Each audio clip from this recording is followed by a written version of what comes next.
Thank you. We want to welcome everyone to City Council for Centerville City tonight, being held on April 21st. We look forward to some of the things we have on the agenda tonight, and we thank you for your participation, those members of the public that are here in person that may be joined online. We're thankful the staff that helped prepare this meeting for us and put documents together for us.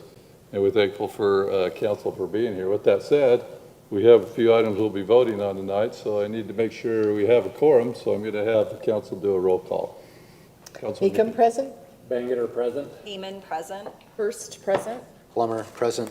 Thank you, council. We have 5 council members, and they're all here.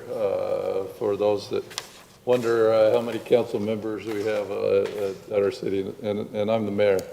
And we have the other 2 people you see up here as staff helping us out, our city attorney and our city recorder.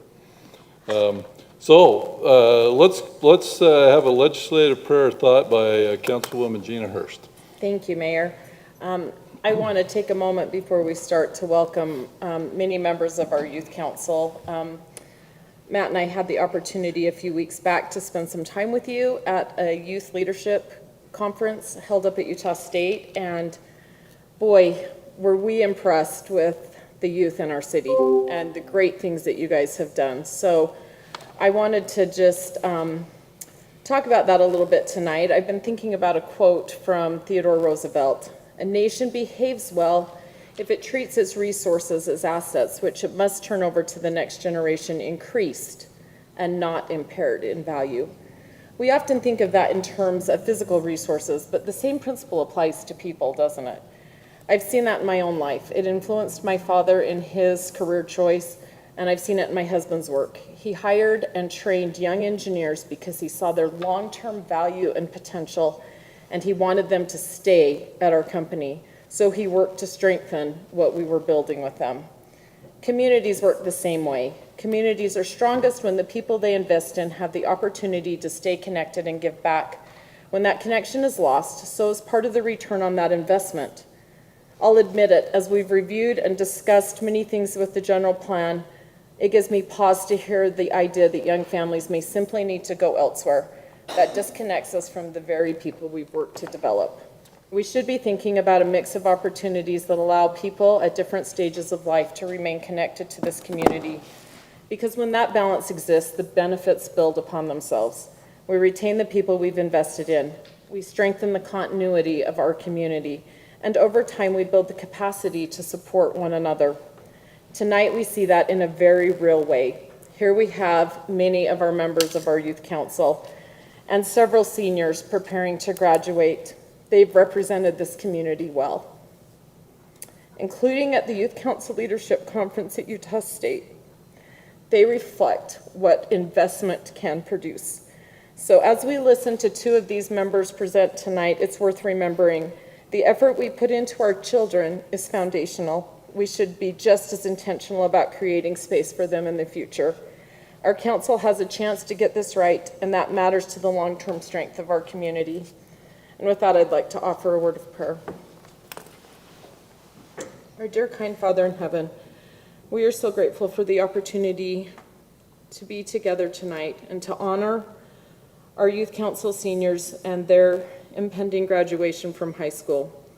We ask thee to bless them as they move forward with their wishes and desires and the things that they want to accomplish in this life, that they may be blessed and watched over by thy goodness and thy love.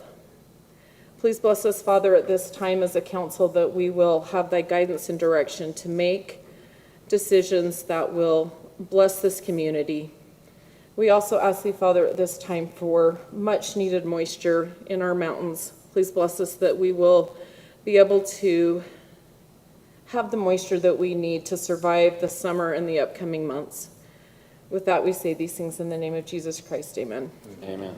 Thank you, Councilwoman Hurst. If you'd all rise with me and repeat the Pledge of Allegiance. I pledge allegiance to the flag of the United States of America and to the republic for which it stands, one nation, under God, indivisible, with liberty and justice for all.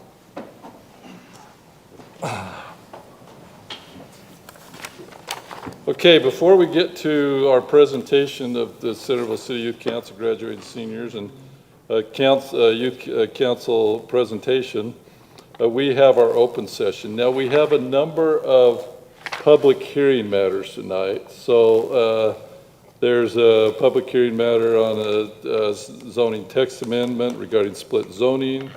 There's a public hearing matter regarding deferral of public improvements, adoption of the International Wildland-Urban interface, a fee schedule amendment. Those are our public hearings. So you don't have to stand up if you're here to comment on those, because we will get to those. So this would be anything outside of that is open game on our open session.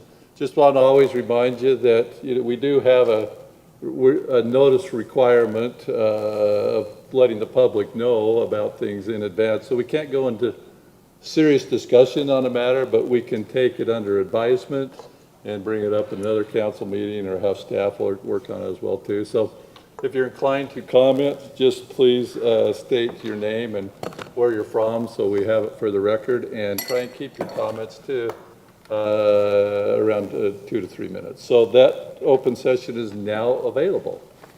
Mayor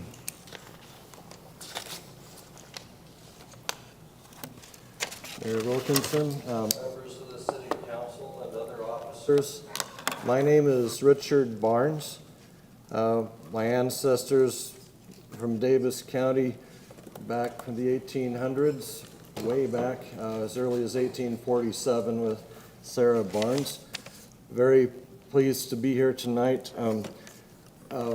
Mayor Wilkinson asked me to find out information regarding our nation's 250th anniversary and the possibility of a display of flags.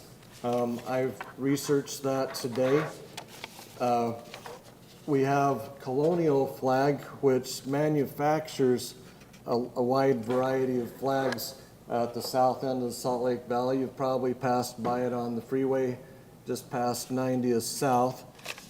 They have a historic display, 26 flags. If you buy the flags only, that would be $648 plus sales tax, if any. If you want them on poles that would include rebar so that they could be put into the ground for a display, a standing display, about $40 per flag, $1,990 plus tax. So a little over $2,000 for that. If you really want to go all out and have a destination display, they also have a flag for each of the 250 years since the signing of the Declaration of Independence. The earlier one mentioned also, this one includes a large standing Declaration of Independence that people could have their picture taken with. If you went with the $10,000 250 flag field, I would suggest perhaps getting community sponsors, maybe $100 to sponsor a flag. Many of these are identical flags, like 1960 was the last time we added a state with Hawaii. And so there's about 62 flags that could be distributed among the donors. The 48 star, if whatever, and the rare ones, the 49 star as well as the 45 star when Utah became a state, which to Utahns, that's to me a very neglected holiday. January 4th is as important to our ancestors as was the Emancipation Proclamation to the Negro slaves. So I hope we do a lot more celebration. That's what I've found. There's also, colonialflag.com has all this on it. They also offer many of the colonial and Revolutionary War flags, the Culpeper, the Gadsden with the coiled rattlesnake, the Navy Jack, which is the timber snake. It doesn't bite in unless it's provoked, it says. So that has now been flying from the U.S. Navy ships since the attack on in New York on the World Trade Center. That's been flying there. Also, there's a company I call Anley. It's Anley.com. If you want to design flags, they'll design anything you want on a flag, a nice 3x5 for under $20, and goes down if you buy more. And G128, they have the historic Utah flag that has the white shield on it. A very nice embroidered one for under $60. But yeah, I presented one to your mayor, but for we the people, or the people of Centerville, I'd like to present this one in addition to it and this information. Great. Do you have any questions for me before you turn the time over to someone else? How are orders going? I mean, Repeat? how many, what's your backlog? I do not work for Colonial Oh, you Flag. do not work for Colonial? I am not an employee. I only Okay. know them from being a customer of theirs see, for so- many years and very working good. on I'll say much more than one project Very good. on it. Thank you. Let's see. Oh, also, don't forget, it's also the 250th anniversary of Christianity being introduced into this area with the arrival of the Escalante Dominguez expedition that made it to Utah Lake in 1776. They never did find a way to California at that point, but that provided the basis for a lot of other expeditions. Father Escalante, he kept a journal. That's why he's more remembered than the rest. So that'll be in September. It would be nice if we could set up a day, because, the castles and lions, that was what Columbus had on the Santa Maria when he discovered America. And that was our flag. We were part of New Spain until about the time of the arrival of the members of the Church of Jesus Christ of Latter-day Saints in 1847, at which point the Mexican-American War was going on and we switched over to American. You had the look up castles and lions, then there would be the Mexican flag, and then in this part of the world it was various United States flags. Thank you for your time. Thank you, Richard. Mr. Barnes, may I ask you a question? Where would these flags be displayed? Would they look like the one that's currently in your hand with the 250th in this circle? No, this is a separate product that they offer for the 250th anniversary of the signing of the Declaration of Independence. I bought one myself. I like it. I think it's pretty cool. You can get these for $3.50, whatever quantity you like.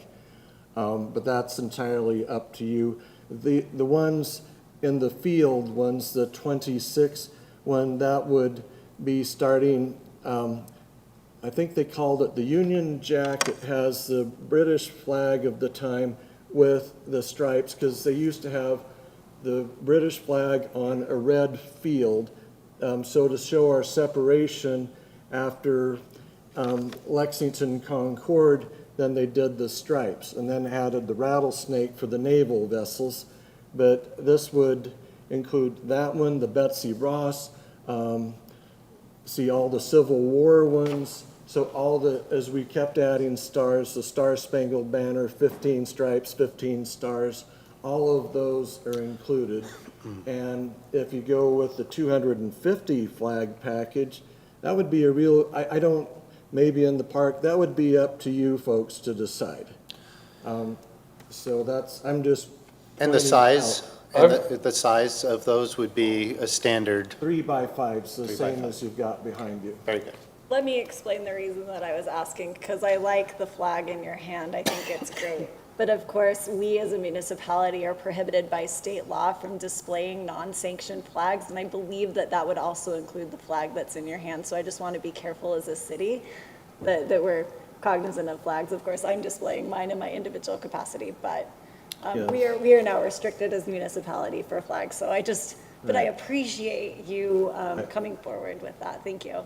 I live in Salt Lake City. Salt Lake City actually added a seagull lily to flags similar to yours so that they could display them. So we're very much aware of that in my Rose Park neighborhood where we have over 110 languages spoken. Thank you. Thank you, Richard.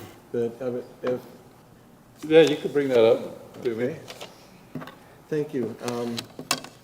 Yeah, that would be a question. I think maybe somebody could do something about that, I would hope. So, before I go on to, thank you, others in the open session, we were at Center Point last night, my wife and I, and we saw Finding Neverland, and it was a great play. It was one of the best I've ever been to there. So unique and different and new, and my wife is a theater junkie, and whenever she really enjoys a play, we stay after and greet all the people we can. And one of the people we were greeting at the time when Richard Barnes was there, and also Mr. Theater, a gentleman that I won't go into the history why he's called Mr. Theater. We were also standing there with Justin Lee, whose son's here with us, because Justin was in that play. Justin's involved in the League of City and Town, so as we're chatting to Justin, and Mr. Theater starts telling me a story about Wilt Chamberlain, while my wife's talking with Richard Barnes, and my wife, anyway, you know her, she's very enthusiastic, and she says, hey, it's Richard here has information about flags. Well, I had gone to Haley and Bryce about potentially our flags that lined Main Street, maybe mixing in with those flags, flags of the history of our country. There's been quite a few if you look at the history of it, maybe every third, fourth flag or something like that, you know, in celebration of the 250th celebration. So that's when Richard says, oh, I know all about flags, and he gave us a flag last night. And then my wife, in her enthusiasm, says, come to council meeting. We have an open session. You can tell us about it. So no, he's not an employee of Colonial Flag. He's just he's a patriot. Like he says, his ancestors they're Barnes from Barnes Bank in this neighborhood, this neck of the woods, and Also Henry Parrish. and yes, yeah, he told me Henry Parrish as well too, and so he came tonight. So thank you, Richard. We appreciate it. Thank you for the invitation. You betcha. All right, anybody else for the open session? Come on up. Hi, City Council. Let me pull up my notes. I'm Heather Taylor. If you remember, sometimes I wear a green shirt when I'm coming representing the tree board, but today it's striped because I'm balancing my tree board chairship and just being here as a resident. I really am speaking on behalf of myself as a resident of Centerville. But I'm going to mention a couple of things from the tree board. We have some really cool initiatives going on with the tree board, and we are thrilled about the tree planting that Bruce Cox helped happen 2 weeks ago. A lot of us were there, and we have a bunch of initiatives that we're putting into place for the 250-year anniversary. In my work as the tree chair, I just want to let you know that I've been reading the general plan, and that's actually what I want to talk about right now. I've been reading the general plan a lot. In fact, I wouldn't use the word reading, I would say studying, looking at it with a fine-tooth comb. I've literally read every word at least a dozen times. I've read multiple iterations of it. I've been studying it pretty in depth for at least 6 months now. And I'm also a copy editor by trade, and so I just wanted to let you know that in my, sometimes I read the notes from Planning Commission and from City Council, and I didn't really understand how many concerns there are with, that I'm seeing again and again and again from the same handful of people about the general plan. And I just wanted to let you know that I've been working on a document for months now, trying to make it comprehensive and yet succinct so I can give it to you. That I disagree with a lot of the complaints that I'm seeing being brought before you. And I just wanted you to know that there are people like me who think in general the plan's pretty great. I didn't think that when I first read it. When I first read it, it felt like copy. It felt like boilerplate. It felt like they took this from any other city and then put our statistics on it and handed it over. I take that back. The more that I've read it, the more that I feel like, no, they've looked at it like a statistician and they're trying to hand us the authority to set our own agendas, but they're giving us the information that we need to do that. And so I think they did a really, really good job. And I have a statistician's mind, and I've been very impressed with the ground that they covered, where I'd think, you know what we're really missing here is I need to see, and then at the next page, there it is. So I think, all right, they've covered it. There's very few suggestions I have for more research that needs to be done. But I just wanted to say that I think there are some places where we need additional insight from experts, like the tree board has some opinions about what we're seeing on park strips and trees in park strips, or how wide that park strip needs to be. I would like to hear from some experts about the medium density housing.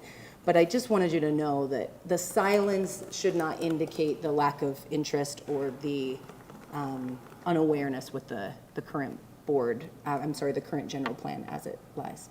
That's it. Thank you. Thanks, Heather. We appreciate that. And just for people's knowledge, in March, it's now come to us, a general plan from the planning session after 4 or 5 nights with the planning session. In March, we kicked it off, our part of it, with a public hearing on the general plan.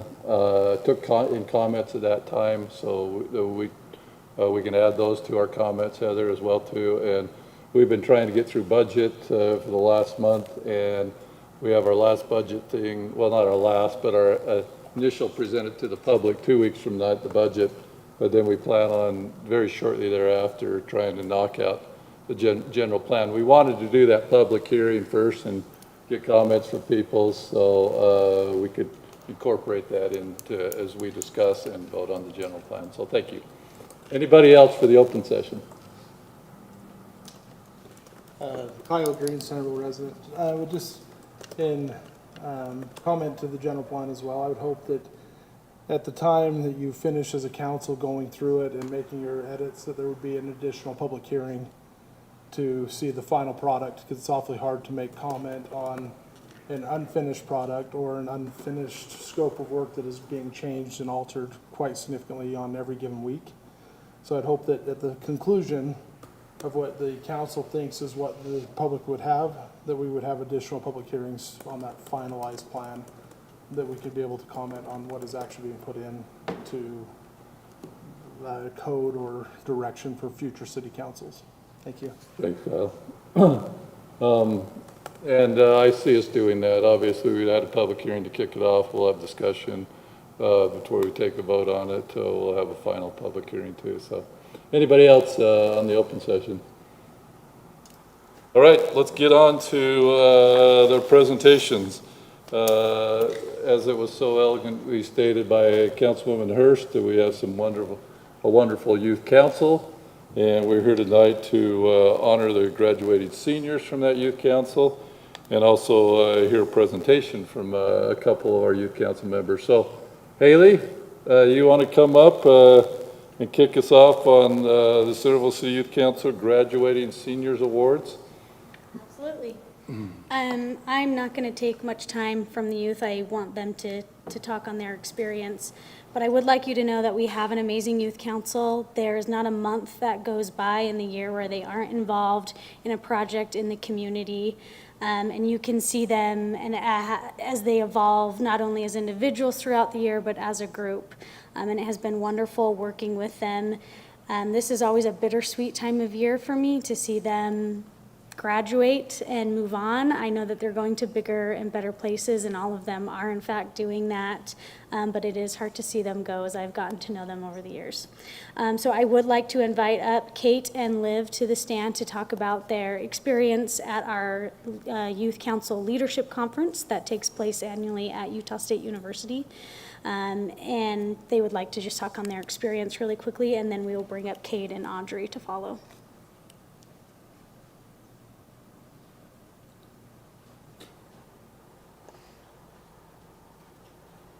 Hello, I'm Kate. And I'm Liv. And we just wanted to talk quickly about our experience at the conference. And the theme was United We Stand. And one of the biggest takeaways for us was just knowing that as a leader, you have to know the people you are working with, and you know their strengths and their weaknesses. And because you know them so well, and because you can collectively work as a team, it's so important that you place them and you use their strengths to complement each other. And we just really like that because it's so important that as a team we recognize each other and our abilities, and that we work as a team to make something great. And we just love how applicable that is to all of our future lives, no matter what we're going into for our careers, it's applicable. And so we're just so grateful for the opportunity that we were able to go out there and learn all these amazing things. So thank you. Thank you. Thank you, you too.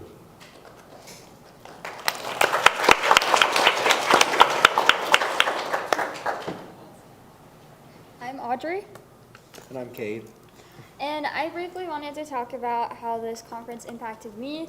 With graduating this next year, I've been thinking about my future a lot, and this conference was extra special. I went in thinking, oh, it's just going to be same old, same old. This is the same as every single year, and it's kind of getting boring, and everything's the same. But as I continued through it, I was able to look at it with new eyes and look at some of the things I can learn and use for my future. And one of those biggest things was the ability to network and easily make relationships with strangers, that like people I've never met before that have different beliefs and different values than I do, and being able to make connections that could last and help me in my future. Perfect. And I think as a council, we'd just like to thank you all for your support of the council, but also sending us up there. And you'll hear a lot more about the conference specifically from our presenters, but how grateful we are that while we do get to serve the community, we have the backing of our city officials and council members, and how beneficial it is for us as we're approaching adulthood and training to enter professional careers and enter our city as citizens and be able to continue just loving our community and being able to serve it. And ultimately, thank you, and thank you for providing that experience for us in our most formative years. Thank you. Thank you.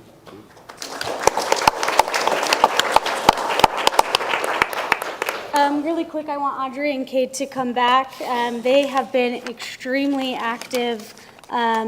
He is our youth mayor, Kate is, and Audrey is our mayor pro tem. And this is for you guys, little senior gift. And here is yours, Audrey. Thank you. So thank you guys for all the work. I want you to know that they have not just been working on only what happens this year. They're very futuristic thinking, and they are trying to leave the council a much better place than they found it. So this is not the last of these two that you'll see this year, so we're very lucky to have them. And with that, I would like to invite up all of the graduating seniors to the front, please. And then do you guys want out of the boxes? No, you can just hand it to them. Good man. Very good to see you. So these are our graduating seniors this year, and we would love to get a picture with them. They're good to see you. Council, would you mind coming down to get a picture with them?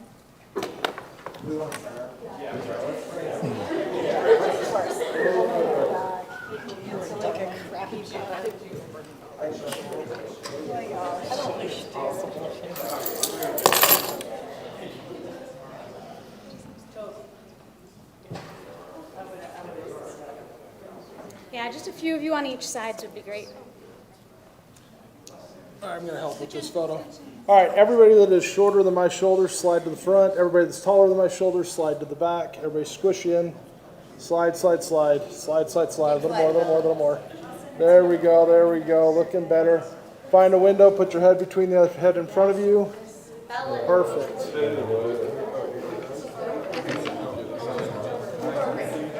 Wedding, all the things. All right, any family members that want to take those? Let's do it real quick. All right, on 3. Okay, ready? Robin, can you slide in just a little bit? We'll be okay. All right. That's good enough. Yeah, perfect. Okay. All right, 1, 2, 3, City Council. Here we go. 1, 2, 3.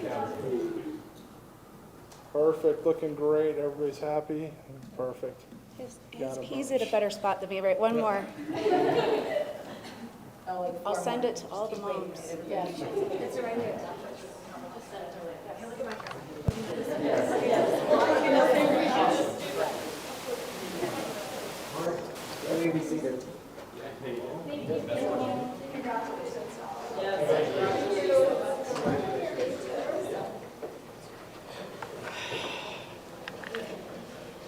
And we will turn it over to Ian and Evelyn.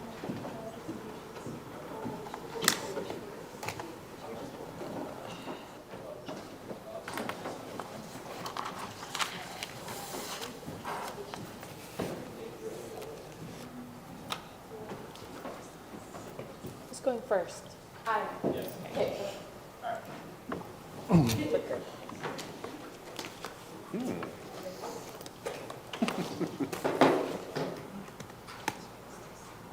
Hello, I'm so happy to be here. I had the opportunity to be a representative for the U.S. Council today, and with a team of several of other selected students, we put on this whole council retreat, and it took a long time and a lot of planning, but I'm very grateful because I met so many new people, and the 7 other selected representatives, I'm very close with them now, and we kind of all became friends during this conference. And one of those people was Maisie Stowell, and she was my partner for our breakout room, and we were assigned the category of leadership. And one of the main things that Maisie thought about when I'm getting assigned this breakout room is how do you teach leadership? And so we decided to kind of focus on motivation behind leadership rather than how to become a leader in general. We felt like that was something very pushed on and pressured by a lot of people is you have to do a lot of things to be a leader and you have to get involved a lot to be a leader. And we wanted to focus on kind of one word, and that was passion. And we wanted to really focus on giving students a way to think about it from a different perspective, and instead of follow the idea of being a leader, follow your passion, and that will automatically get you to where you want to go. We just felt like it was something very pressured on. And so we chose a topic that me and Maisie felt very connected by when we first met, and that's how we became friends, and that was through a mobile iPhone game called Clash Royale, which is actually very popular like among, I think, like high schoolers and middle schoolers. So we kind of took that and ran with it, and we also like talked about board games and stuff like that for older generations as well. And so we did a whole thing, so I thought I would just bring like examples of what we kind of talked about, since it's really hard to do the activity in a 5-minute span.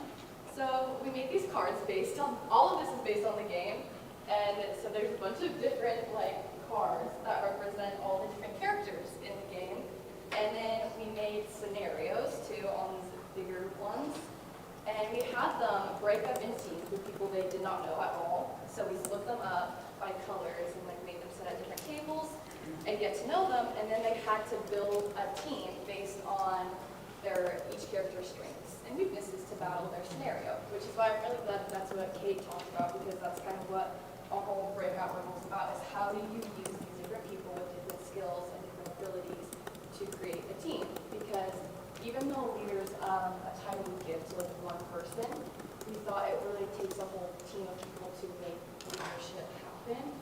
And so that was kind of what our breakout room was about. And the activity, we really wanted to do something hands-on, because we know that people have short attention spans, and we thought it ended up being really good. And I think a lot of people liked it because it was obviously very current to what a lot of teenagers liked. So that was our breakout room.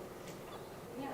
Then this was basically it. We only had a few more. We did like the reflection, asking them about their team and everything like that, and also how we believe that like their passion can lead into their leadership later in life. And we asked them kind of what their passions are about, and it was really interesting to meet so many different people and learn what each person is passionate about and how they believe that they can make a whole career and future out of that.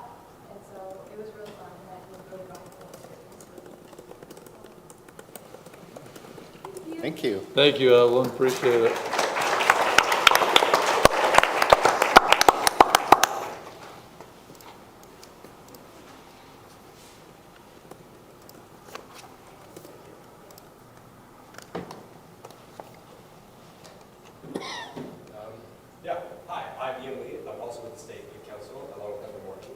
And yeah, I had the opportunity, along with Amy, to help run and present at this conference that was a really cool experience for us, and I hope the people that went to the conference were able to take away. Me and my partner Ethan, who's not here today, presented on the United Through Discourse. And yeah, we're going to run through like a short exercise that we did in the breakout session. So we're going to ask everyone in the audience, and everyone on the City Council board, to please take a minute of your time to begin to list some personal opinions you have.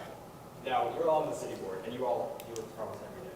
So if you want to plug your phone or like a writing device, everyone just take like a minute to begin to write down what you believe and why you believe it. Yeah, please take the time to yourself to begin to write down these things.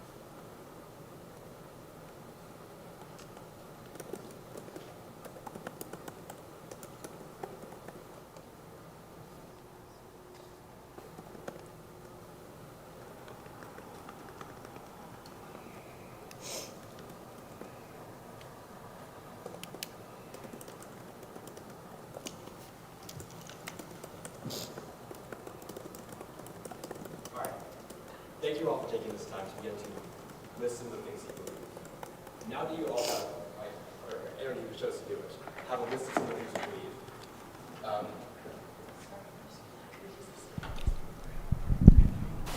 Absolutely. Yeah. Oh, that sucks. Oh, that is not one. Now that Now you you have, can move while you present. I know, that is nice. Oh, baby. Now that you have a list of some of the things that you believe, I ask you to try to take one more minute to just find some reasonable evidence for some of the other side. Try to find a counter argument or just some reason why someone else might think differently than you. Yeah, and again, just a little bit more quiet time. Thank you for suffering with me.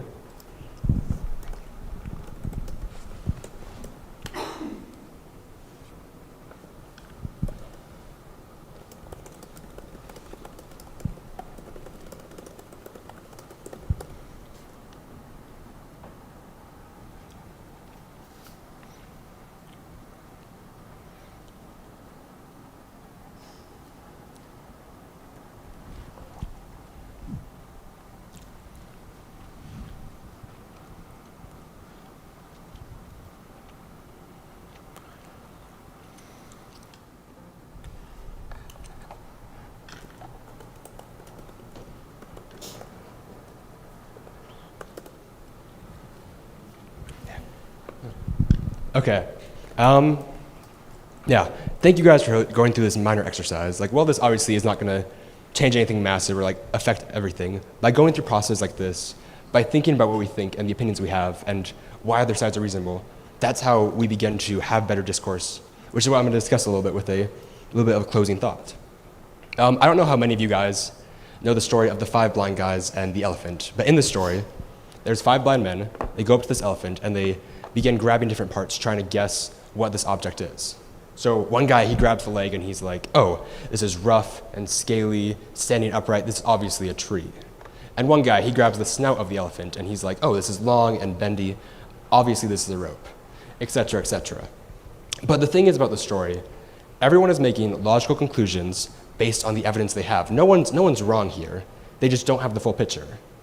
But if instead of shouting out what they believed immediately, they had taken time to discuss the evidence, to try to come together, they would have had a fuller picture of what was going on. So, like in the story, there's always going to be valid different viewpoints in life. And because there's different viewpoints, there needs to be a need to resolve these viewpoints, to come together over these problems. And the 2 methods to do this are either through debate or through discourse. Now, while debate's really fun, it's actually a really bad example of how to actually resolve viewpoints. If I go into a conversation and I say, I am 100% right, I know all the facts, the other side is wrong and evil and dumb, and I need to go prove it to them, and the other side also thinks that, and when we go into this discussion, we will not have any productive results. No problems will be solved, no ideas are going to be shared, and nothing's going to be done effectively because of it. Like, we can see this in politics right now. Like, no matter what parties or policies you believe in, because both sides are so entrenched in what they believe, are so unwilling to consider other sides, to even listen to what people are saying, it's just breeding hate and stagnation and polarization, right? Like, and in relationships, if I say to my girlfriend or significant other, hey, time to debate you, time to explain why you're dumb and wrong with these 3 reasons, I won't have a girlfriend for very long. So, but fortunately, there's better ways to talk about different viewpoints through discourse. By treating other viewpoints as valid and actually engaging with the discussion, by trying to understand other viewpoints and respectfully share what you believe, better discourse and results can be had. Problems can actually be solved instead of just thoughts being shouted out. So I thank you guys for doing the exercise at the start, but now you actually have to go out and do the work. I urge you to go out, continue to learn about different viewpoints and all the different sides, not just the one you think immediately is right, to discuss what you find important, and then stand stronger in the end because you are united through discourse. Thank you.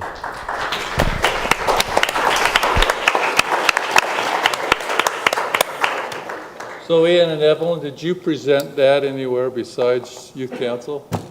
No, besides the state council, at the conference, Uh-huh. present that anywhere else. Okay. We each gave it 12 times, so we have it very down. Yeah. Okay. Thank you. Awesome. We've been looking forward to hearing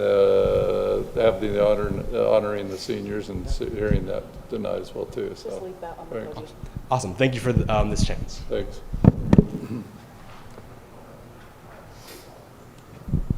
Thank you, Council, for making the time to hear from our seniors tonight and for listening to their presentations. They work super hard on those.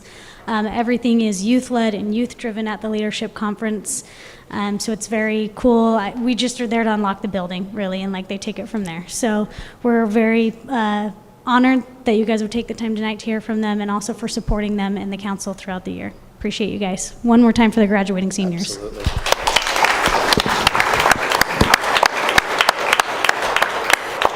And I know some of the councils thanked our council, the youth council members, our council for supporting them, but I think you should look around the room and look at parents that are here and that aren't here, and let's give a hand to them for supporting you youth as well.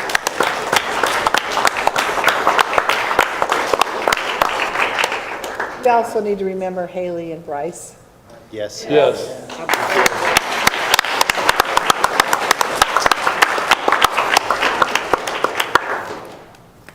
All right, thank you, everybody. Let's move on to the business items of our meeting. No one ever wants to stay for zoning. I know. Maybe we should do the presentation. Well, anyone else remains the question. All right, we have our first item, business item. This is the public hearing matter. This is a zoning text amendment regarding split zoning. And council, you had some background of what brought this forth in your packet, but we'll have Lisa, and between Lisa and Sydney, we'll have you guys maybe fill us in with some background as well too. So which one of you is going? Lisa? I can go. Okay, thank you. Thanks, Mayor and Council. This is essentially a staff-initiated text change. As explained in the staff report, historically, Centerville has prohibited split zoning, which is essentially defined as one lot or parcel having 2 zoning designations. So you might have a parcel that's half agricultural low and half residential low. Obviously, that creates problems because you don't know which regulation should apply, and they're very different. So we have, from a practice standpoint, always prohibited this. If someone comes in for an application, we require them to fix that by either moving the lot line to where it should be. Sometimes this happens with boundary line adjustments and other things, or requiring them to just rezone it if they now own that property. So a recent scenario came through where a property owner wanted to do a boundary line adjustment, And the front piece was residential low, and the back piece was agricultural low. And they wanted to move the line, which would create, the resulting lot would be split zoning. And we said, you can't do that. And it is not clearly stated in our code. I think most cities prohibit this because, again, we don't know how to regulate it. But in order to be clear, so we've said in the staff report, we're just clarifying that split zoning is prohibited and kind of giving more guidance about how to handle that. So if they come in for an application or something, that's when we typically require them to fix it by moving that lot line or rezoning. So those are essentially the two ways to fix this. We're not requiring them to fix it right now. It's just like any other illegality or nonconformity that exists right now, but if and when they come in for a change, then they would be required to fix it, and this gives staff the code citation to point to say, well, you need to fix this, and then you can move your lot line or do other applications. But understanding the city council does have the authority to rezone on its own. You don't need a rezone application. So if you want to, and we presented this to the planning commission, but there's only 5 that we can see on the zoning map that are actually split zoning where you have one lot with 2 zones. 5 in the whole city, so that's good. 2 of them are already being resolved through a boundary line adjustment or a minor subdivision. So those are just waiting for the subdivision to be recorded or the zoning, the lot line to be moved. So really we only have 3. But we're not trying to require them unless the council wanted to, but that's not necessarily our recommendation at this point, but you can. There are a lot of scenarios where there are 2, sometimes people have 2 parcels, like they gain a parcel later, and those are the ones that may have the split zoning. Or if you have 2 parcels and then you combine them into one tax ID number, oftentimes they're 2 different zonings, and that's occurred a number of times. But anyway, we're just recommending a specific code section that we can cite to say split zoning in Centerville is prohibited. This is the way to fix it. And then in doing some research on this, there was a property rights ombudsman opinion and some Utah case law that says the zoning administrator actually does not have the authority to fix the split zoning because it's a legislative decision reserved by state law to the council.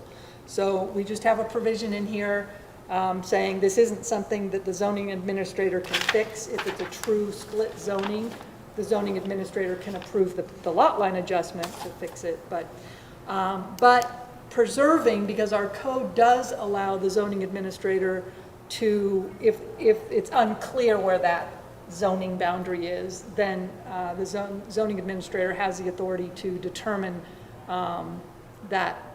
make that clarifying decision. So I think it's a good code text amendment to have in our code. The Planning Commission recommends approval. We did have a public hearing at the Planning Commission, and we also need to have a public hearing here as well. But staff recommends that we make sure that we have this provision in our code. Thank you, Lisa. Questions for Lisa? I have a question. So if I own a piece of property, and part of it is like commercial high and some of it's commercial very high, and I come in and want to do something with that, who decides whether it's commercial high or commercial? I mean, if I want to make the whole thing, I don't know how to say this. Yes, so if there's this split zoning, commercial high, commercial very high, they could come in to the city and say, I would like to seek a zoning map amendment so that all of my property is commercial very high. But what if that isn't what we wanted, or what was the best for the city? Then staff would review that and the council and say, what does our general plan say about this area? What makes sense? What are the adjacent properties? Is this an island? Those sorts of things. So on a lot of these, I think they've been created by boundary line adjustments that occurred, and the zoning was not addressed at the time. So these are sort of old problems. So yes, we would have to look at that, and the council preserves the authority to determine what the appropriate zoning should be on these. But the applicant, I mean, the property owner could come forward with an application suggesting what zone they want, or the council could initiate that. But so, say they want commercial very high, and I only want commercial high, or think that's what's best, then could they lose their commercial very high because of this? They could lose their commercial very high right now. I mean, honestly, I don't think this is changing the status quo, but yes, if they came in, they would have to correct it under this. But from a practical, historical standpoint, we've always made them correct it. Lisa, on some of these, so I'm looking at it looks like an Excel spreadsheet, so where you're showing the 5 parcels. So first question is, on one of the parcels, there's not a recommended zone on these actual split zoning on one lot, and then down below in the green section, there's 3 or 4. Is there, I guess my question is, what are we thinking those are becoming, especially in the case of the one that is residential high and commercial high, split zone? And then also, is there a possibility that any of these owners would want this to stay agricultural low instead of residential low? And maybe that's not a decision that they get to be involved in because of what you just said to Robin, but I guess I'm just curious what we're doing with those. Yes, and I realize this chart probably analyzed too much. Okay. This Fair. was sort of staff notes and thinking, anyway, I generated this chart. I worked with the GIS, our GIS specialist, and we agreed, because I had a list, and we agreed in reviewing the map on the 5 that have split zoning. But I knew there were other situations, because I know there's these situations over by the school. I know there's situations up on the hillside, and so that's when I went further to try and figure out, well, wait a minute, why do we have some of these, they're one tax ID number with 2. So when the Davis County School District quit-claimed property to adjacent property owners, about 10 of them, they just quit-claimed it. The city probably didn't even know. And so all of those properties are one parcel ID, but they have public facility zoning in the back, which is problematic. That might be an area where I say the city should just go in and fix it. When the Flowers came in with the Summerhill Lane subdivision, and they were going to take some of the Summerhill Lane, we made them rezone as part of that. So it would be nice to fix some of these, particularly with public facility, because obviously one parcel number for residential property is not, we do not want it to be public facility. So how are they taxed? Like if they have public facility, this little strip, are they paying different property tax because one's residential low and you've got a little strip that's Yeah, that's interesting. I don't know how the county assesses that. Most likely, well, I'm not going to speculate, but I did want to, get back to your commercial very high and, whether it would make, essentially, if they have a use that was legal at one time, so on their commercial very high, and they put a car wash that was only permitted in commercial very high, if that was legally existing at some point and we rezone it, they would still have the right to have the car wash. So hopefully that helps on that. But if they wanted to change that to another, and probably a car wash isn't a good example, but if they wanted to change that to another very high use, they may now be limited.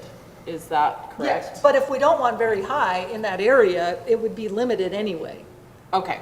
With Okay, what they I have. get what you're saying. I do have one other question. When we talk about this area over by Reading Elementary Yes. and the public facilities, it seems like we had a resident come in and do a lot of work to get his property to changed, rezoned, correct? Yes, because someone wanted, they were He coming in paid- for a permit. When we talk about fixing this, I mean, he paid a fee for that. Are we now fixing this for other people and they're not paying the fee? I'm trying to, Well, it's up to the city, but again, this was just hey, since I was doing the research, I thought, look, this is really what it should be. Like, some of them are very clearly, like public facility and residential low, they need to be all residential low. They're one parcel ID. But this is not recommended for tonight. We're just saying we want to amend our code. But like on some of these, in a future discussion, maybe we do want to say, hey, the city should initiate this rezone on these public facilities.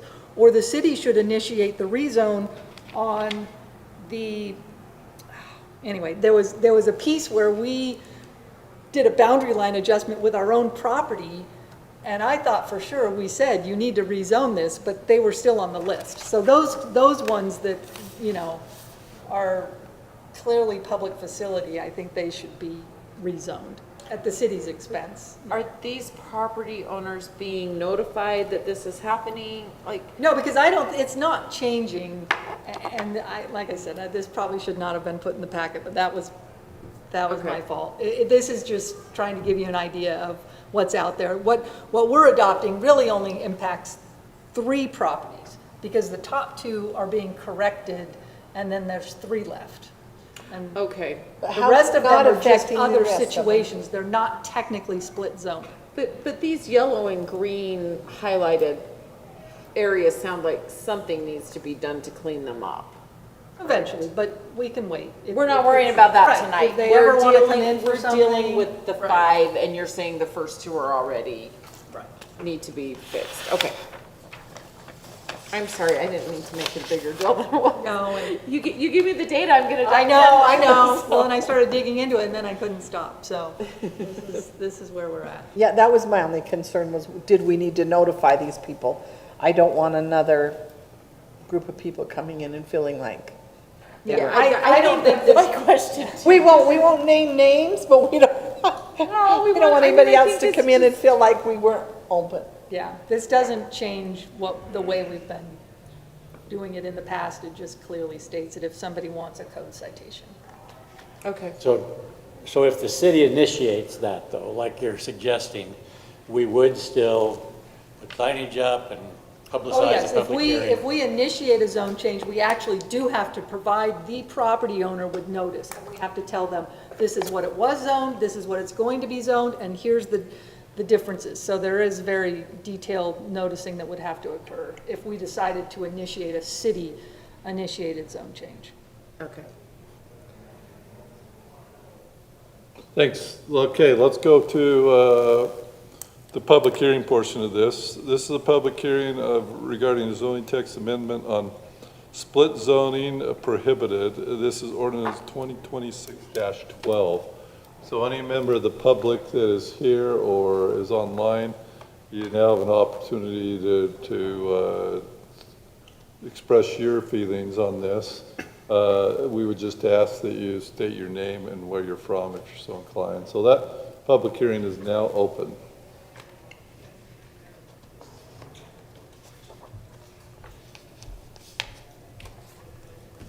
Richard Barnes once again. Hadn't thought I'd comment, didn't know what else was on the agenda tonight. Just a point of information question. Is in case of a downgrade, so like if it said very high commercial down to say low commercial or agricultural, is there a provision to compensate the property owner for the loss of value in their property? That would be my question. Thank you. Okay, we'll keep those, we'll answer that question if there's, after any other public comment. Any other public comment on this before I close the public hearing? Seeing nobody else, nobody online, I'll close that public hearing. Lisa, do you have an answer to that question? Sure. So again, just to clarify, we're making a zoning code text amendment tonight. We're not actually rezoning any property. If the council wanted to rezone someone's property, we would have to notice that and have a public hearing and go through a different application process. But the city is authorized to determine appropriate zoning, and that is not considered a taking under Utah law that's compensable. Thank you. Further questions for staff at all? But you do get to continue whatever legal use you have of your property as a non-conforming right. So we can change the rules, but if you were legally existing as a car wash or agricultural use, you would get to continue that until a separate triggering event. So could I sell it? Could I sell my car wash to somebody else? Yes, non-conforming use rights generally, well, run with the land or the building or, you know, yes. Okay, not seeing further, any other questions, so do we have a motion on this? I'll make a motion to recommend the city council approval of the zoning code text amendment to CZC 12.30.040 zoning map amendments and enacting CZC 12.30.045 of the same, prohibiting split zoning on any parcel or lot and setting forth guidelines on how to resolve existing lots or parcels with split zoning based on the following reasons for action findings. Shall I read the recommended You can just say findings as stated in the staff report? findings 1 through 4. 1 through 4, thank you. Second. We have a motion, we have, So include approving the ordinance. yeah. Just throw in there, ordinance 26. To approve the ordinance as well. Thank you. 2026-12. Okay, is, yeah, second And that I'm still? seconding that, yeah. All right, further discussion? Shall we vote? Councilman Meekum? Aye. Aye. Aye. Aye. Aye. Motion passed unanimously. Thank you. Let's go to public hearing, deferral public improvements. This is brought by a member of the community. However, we're going to have staff report, and then we'll have the member of the community, the applicant report, and then we go to, this is a public hearing matter. So looks like Sydney's coming up to give staff report on this.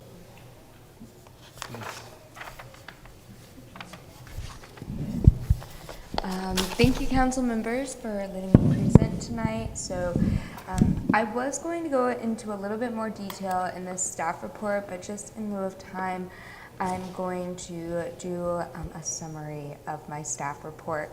So the applicant, Mr. Kyle Green, has applied for the zoning code text amendment proposal for CMC 10.04.170, the deferral of public improvements, specifically subsection F. This is to allow for the city council to review the applications for deferral agreements if certain criteria is met. So just to clarify, this was something that was that the Planning Commission had questions on. It's not an outright being permitted that somebody can have deferral agreements if in a certain area or meeting certain criteria. It is saying that it is presented to the city council for them to make an agreement if they are in a certain area or meet certain criteria. So this application was presented to the Planning Commission April 8th, 2026, where the motion was to recommend approval of the city staff red line version of CMC 10.04.170. This vote was not unanimous. And this motion was not what staff recommended and what staff still does not recommend. Can you please bring up Exhibit F, please? So these were the staff comments and the staff feedback prior to the Planning Commission meeting. And I was going to read off a few of those, but I'm trusting that you guys read them. Some of the biggest takeaways without reading them verbatim was staff is aware of the concerns that were proposed to us. Staff recognizes that there are geographic constraints, that the community and the history of the area of certain areas in Centerville, and that there are money constraints for residents of the city who put in sidewalks at the time of subdivision. Staff also recognizes that the residents are not asking to be outright permitted, but get the chance to defer these public improvements. However, staff also recognizes that the cost to put in sidewalks have only gone up and most likely will still continue to rise. So what happens when they call for the deferral and the price goes up 5 times? Will the city still say, yeah, you need to put in sidewalks? Is that fair to the resident? Staff recognizes why sidewalks were created in the first place. It's a safe area away from cars. What happens when a car is coming off of a busy road and a family is walking in the street? Is the car going to see that? Is a kid going to accidentally trip and fall and be too close to the car? You know, I think that with the comments and the discussion that staff has proposed and then what the applicant has proposed, we want to find a middle ground because we do want to be aware of what the residents have to deal with.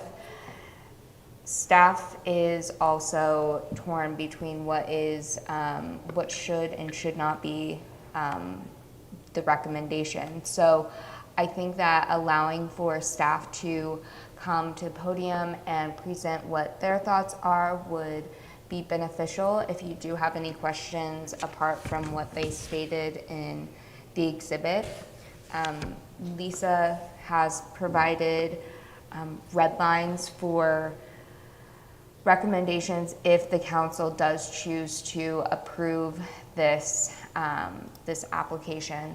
So I hope that I articulated what the context was and about the kind of process moving forward. I hope that you guys were able to see some of the planning commission discussions and see that meeting.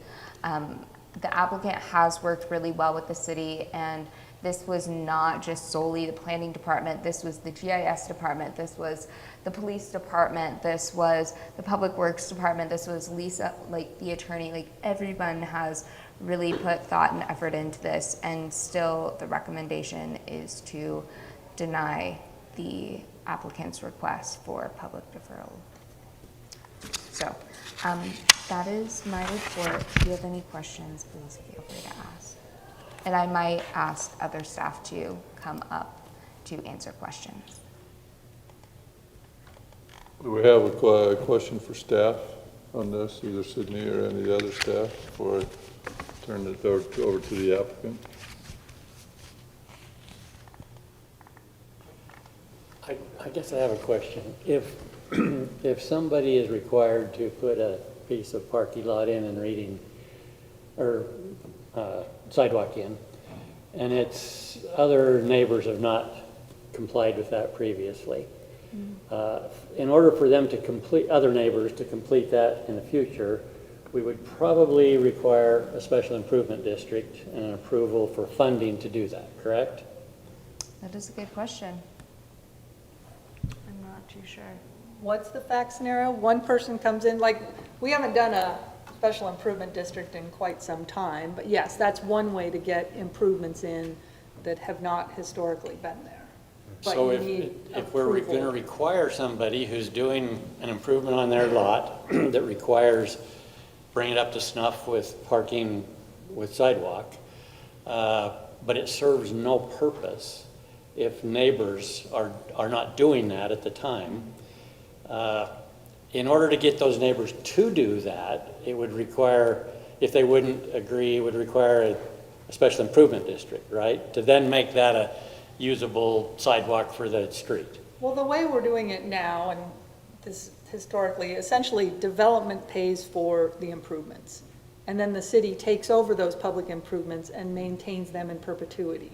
So when someone comes in to develop their property or remodel, well, not remodel, but they want to develop their property, that's when they have to put the public improvements in. Right. And so we have had this mishmash, and if you see in the the packet, there is an area and it shows the sidewalks that are there and that are not there. And you'll see over time, people are finally developing their property, or they own, you know, a large lot and they want to subdivide it, and they have a home here and then they want to subdivide it, then the sidewalk goes in. And so over time, yeah, over the last 20 years, we have received and required sidewalks in this area. So that's really how it's done. I mean, the city hasn't initiated a special improvement district for quite some time. We just wait until they completely demolish a home or other triggering event that would require the improvements.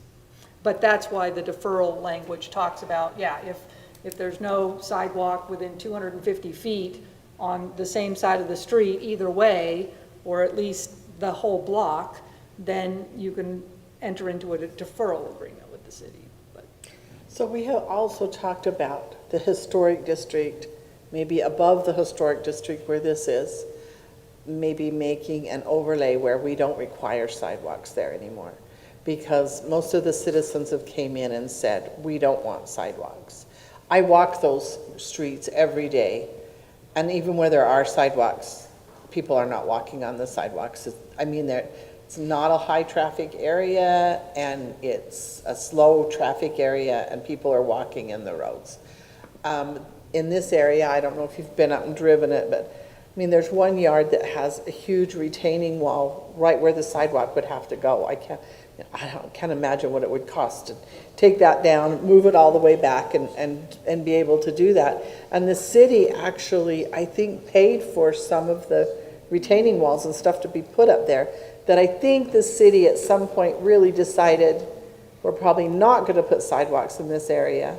And then as Centerville was growing, they came out and said, hey, if you develop your lot, this is a good way for us to get our sidewalks.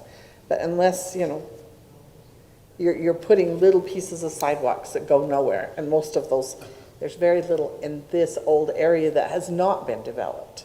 So you're not going to get many more sidewalks that way unless you're going to start knocking down the older homes.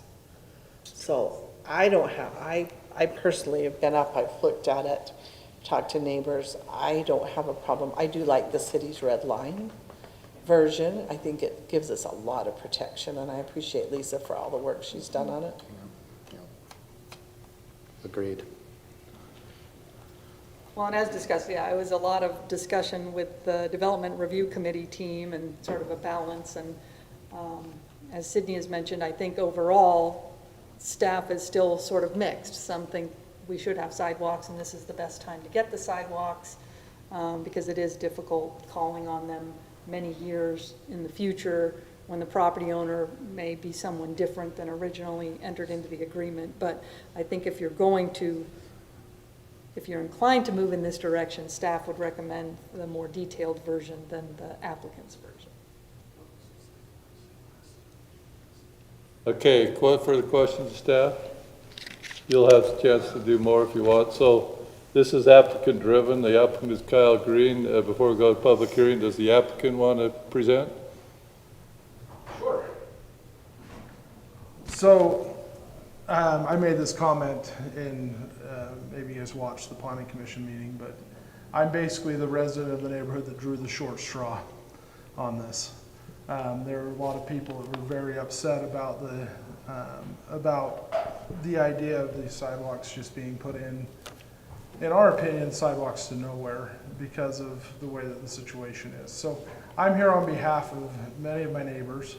In lieu of pitchforks and torches, we decided to come the route of trying to do it through a text amendment. There is in the staff report a substantial amount of history that I included from the 1993 Special Improvement District that was used in that area in the 90s. During that time, there was much discussion, and at the initial onset of that Special Improvement District, it included sidewalks, curb and gutter, and asphalt roads. Some of those roads had asphalt with no curb and gutter. Some of them had rounded gutters. Some had backstop curb. Some had dirt road. So I lived there in the 90s. I remember it well. There was the empty lot that is in question right now was actually the staging lot for the city to do those improvements. A lot of the neighbors got up in arms and basically said we don't want the sidewalks, and many even said we don't want the backstop curb. We would like to keep our rounded curb. So if you'll notice driving through the neighborhood, a lot of the curbs are still the rounded curb, which my house is one of those. And I think my lucky stars every day that Karma Rossi put up a fight and said, I want rounded gutters. The kids in our neighborhood use that as the backstop to slow down before they get to 4th East. My yard is the runaway truck ramp for wagons and Tonka trucks and anything in between that has wheels that they can ride. I digress from the point here. The provision in question was a simple, basically an 8 to 10 word amendment, which was in section F, where it stated that the city council has the jurisdiction to grant deferral agreements when applicable, but in this case, the number 4 section said if it's a subdivision, a new subdivision, then it does not qualify for deferral, despite the fact that every other criteria was met.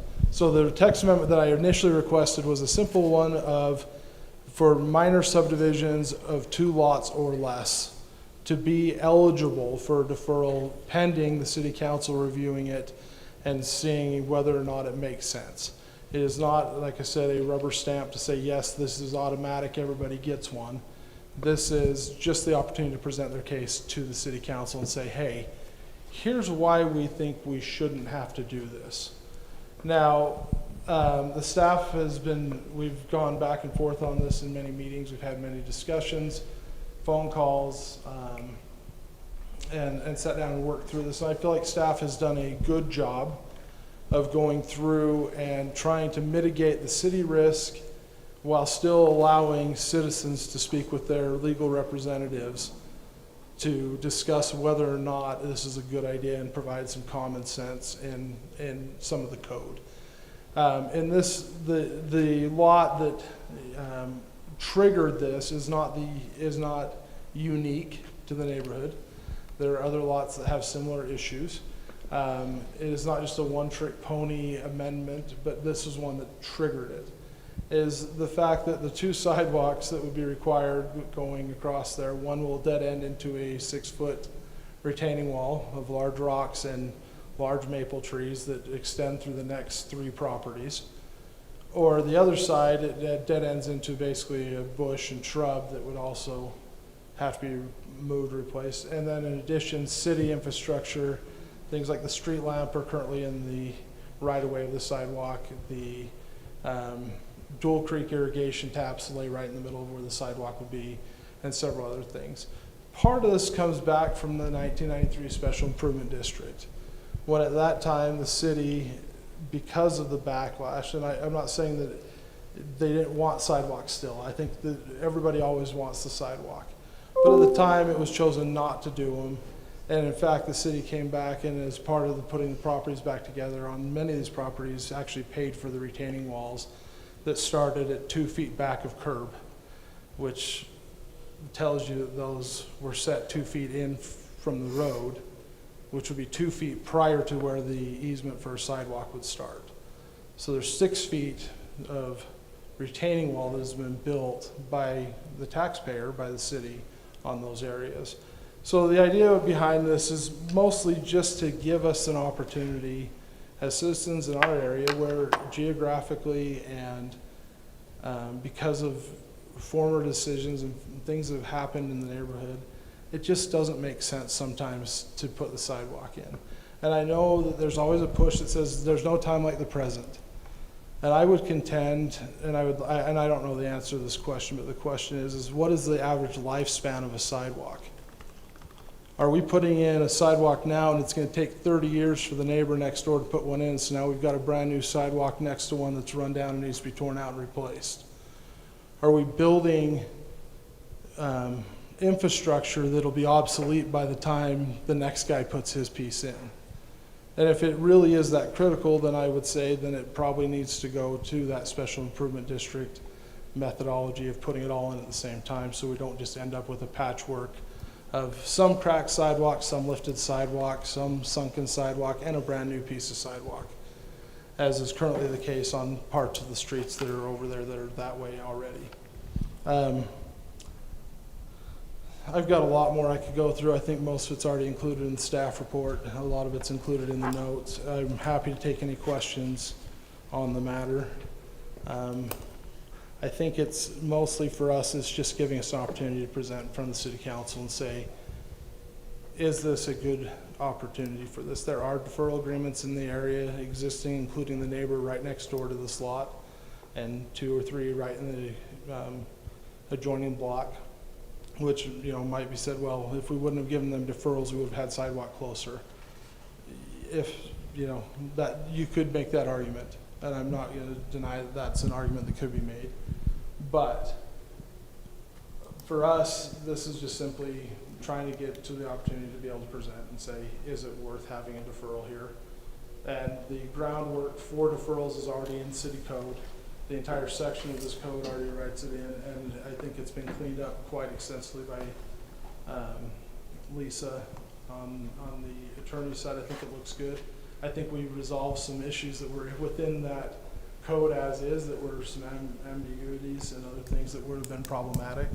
I think it helps outline a little bit better things like, if we do grant the deferral, you still have to build your driveway with the sidewalk portion poured in it, so that at that next time you don't have a weird driveway approach in the middle of where your sidewalks are going to be. Or you can't put a big retaining wall right on that easement of where the sidewalk would need to be. And I think it creates, you know, a nice pattern that if and when it ever comes to it, the sidewalks get there, it's not going to be a catastrophic problem like we currently have on a lot of the lots. So there you go. Questions for the applicant? Mr. Green, so let me just make sure I'm clear.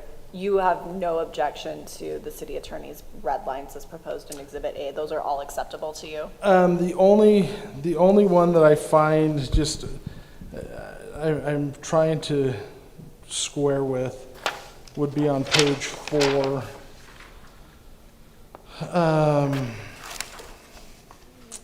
The 250 feet boundaries to the subject property. I feel like sometimes that might be a little bit excessive distance to another property with the cement. Most of the other concerns that were raised during the planning commission are already addressed in current code. Things like safe walking paths, most of those areas that we talked about, schools, churches around those, would already require sidewalk, and most properties in those areas would also. And again, this comes back to the city council being able to say yes or no. So there's not really a big risk of all of a sudden we're going to have 5,000 deferral agreements. This is just a very simplified, if we take it at its very base core, is just the opportunity to present and allow the council to decide whether or not there's good cause to grant a deferral or not. Like I said, there's no rubber stamp, it's no guarantee. It just gives you a chance to present and have an opportunity to have a yes or a no. And if the answer is no, and you say, hey, that's not good enough cause, you still have to go through with putting the improvements in, great. But at least we get the shot to present and say, hey, this is why we think we shouldn't have to do it, or why common sense would say this doesn't make sense to put it here right now.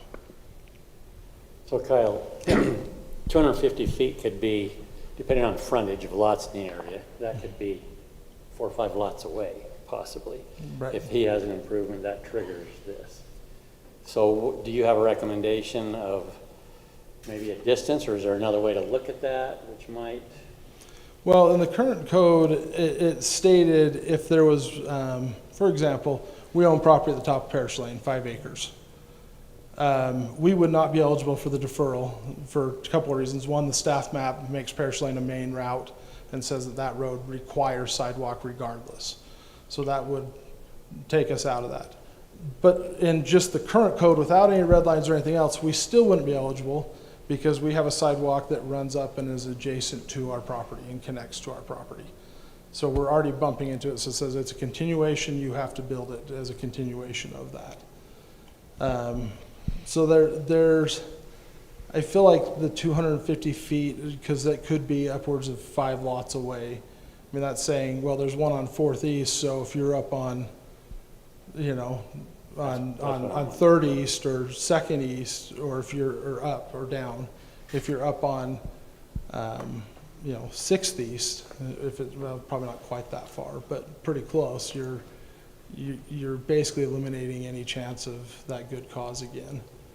Because it just feels like that's a little bit of an excessive number, a little far. I would say if your next door neighbor has sidewalk, yeah, you definitely should have to have sidewalk attached to it. But Kevin? I'm just wondering if you could tell us what the average length of a block in the old part of Centerville is. I mean, I know my house is, that I'm on a double block, so I don't know.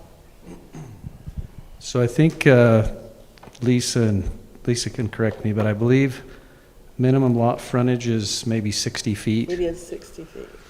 So in a cul-de-sac, you can get maybe 40 feet. And it's 60 feet at the home. So yeah, I think maybe 4 lots is about right, maybe 5 in a cul-de-sac. But the question is the average. How long is a block in the old part? So if a lot is 60 feet, we usually get what, 3 houses, 4 houses?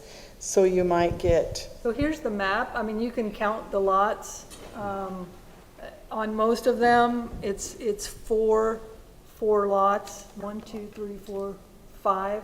You can see on some of them. Is that, so there are different blocks, you know, blocks are shorter and longer, but the idea of the block was, well, if it's around that rectangle or that circle, you know, on the same side of the street, then it should go in. I do want to point out that although these requirements are very specific, it's still, these are just requirements to apply, to request. Right. And then the introductory sentence says, but it's within the council's discretion to decide. So we were just trying to make a cutoff of who can even apply. But the prior language just said that there's no improvements on the same side of the street in one or both directions, but it didn't really say how far. And so it was hard for staff because the public works director is the one that receives these applications and has to make a recommendation. So as staff, we were just trying to say, yeah, if you're in the same block, you can apply, but it doesn't mean you get it, because if there's other reasons or, you know, distances, then the council could still say no. So would you be comfortable if we changed that to being in the same block? Well, it does say in the same block or 250 feet, whichever is greater. And we did whittle that down. It seemed like, Lisa, like at first that started out at maybe 1,000 or 500 feet. And staff did look at that and whittled it down to a shorter distance because it did make more sense. Yeah, these were not included, but we have a 500-foot radius and a 250-foot radius. And the 500-foot radius went 1, 2, it could include up to 3 streets. So if you went right from the tip of Porter Lane, it would include anything on 300 South and 200 South. You know, so it was obviously too far. 500 feet was definitely too far. But then if you go down to 250 feet, you're really just touching, and again, it doesn't even go, then we said no on the same street. We're not even looking in your backyard, you know, a street away. So only in your street. And if you have the middle house on 100 South between 300 East and 400 East, 250 feet is basically that one block, the short side of the block. So see these short sides? Okay, well, they were saying 5 blocks. That like you can see, well, one says 144 plus 144, let me see. So that might be 300 feet. See right there, 145 plus 144? That's about 300 feet, the short side of that block. Okay, I'm comfortable. When you're talking about 5 blocks, I'm like, well, but if it's. No, but 5 houses, no, 5 blocks. 5 houses, okay. So even on the long side of a block, well, then that or greater would kick in. So if you're on the long side of the block, then it could kick in if there's something. So, but again, this is just to apply, and we were trying to do something within reason. So could we say, like, if it's not within 2 or 3 lots of you, instead of a number of lineal feet? we're trying to also make this objective so that, and uniformly applied.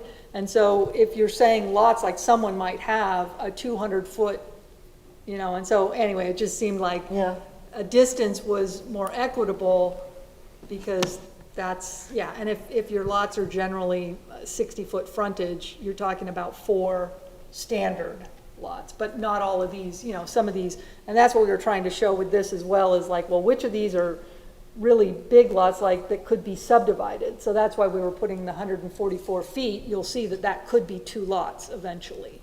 I'm fine with the 250 feet. Because when somebody said 5 blocks, and I'm thinking, it's a sidewalk 5 blocks away, but no. I think it was 5 lots, Five LOT. lots. Okay, all right. But this could make it, the 250 feet, your whole block could be non-sidewalk. And the block next to you, the other side of the crossing street, could have a home 3 lots away that's barely under 250, and then you've got to do it when nobody in your Doesn't block, it say that bothers your me. same block, though? Or 250 feet, whichever is greater. So I could- mean, I don't want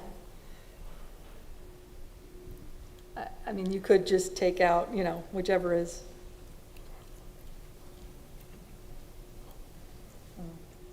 Yes, I mean, these were the things that staff struggled with, what's reasonable, but 500 feet was definitely too far. We were trying to come up with something. I mean, you could even maybe just say within, well, we felt like it was important because if a block does have some sidewalk, it makes sense to try and finish that. But remember, it's also on the same side of the street, so you don't go around the corner in the block calculation. But you would go straight up the street. I think it says, okay, no public improvements of the type requested for deferral exist on the same side of the street as the subject property in one or both directions. So you're not going to go around the corner. So let's say you're on the long side of the block. We're just talking that one line, not all the way around the rectangle. Am I making sense? So if it's on the same, within the same block, but it would still have to be on that long part of the rectangle or 250 feet. But if there's sidewalk on the long part of the block, depending on where you are, if it's clear on the other side, well, if it's clear on the other side, if we say the block, you would have to put it. If anyone on your side of the block has sidewalk, it has to go in. Okay, but across the street. No. That We is not- did have that. We did have a diameter, and Kevin's right. We tailored it back and said, no, we're just looking on the same side of the street because we actually want to encourage building these sidewalks together. So we're not going to look at the other side because we'd rather just have the sidewalk on the same side because you're not going to leapfrog back and forth. So no, the way it's drafted, in my opinion, it's not going to count just across the street. I I what guess. I'm talking about is a corner lot, though. Okay? If you're in any one of these blocks, you've got a same side of the street, whether you're going horizontal or vertical, can be another side of the street, but the same side as you. Yes, but how we've handled that is we have said the sidewalk has to go on this side because there's sidewalk there, but the other side you can request a deferral.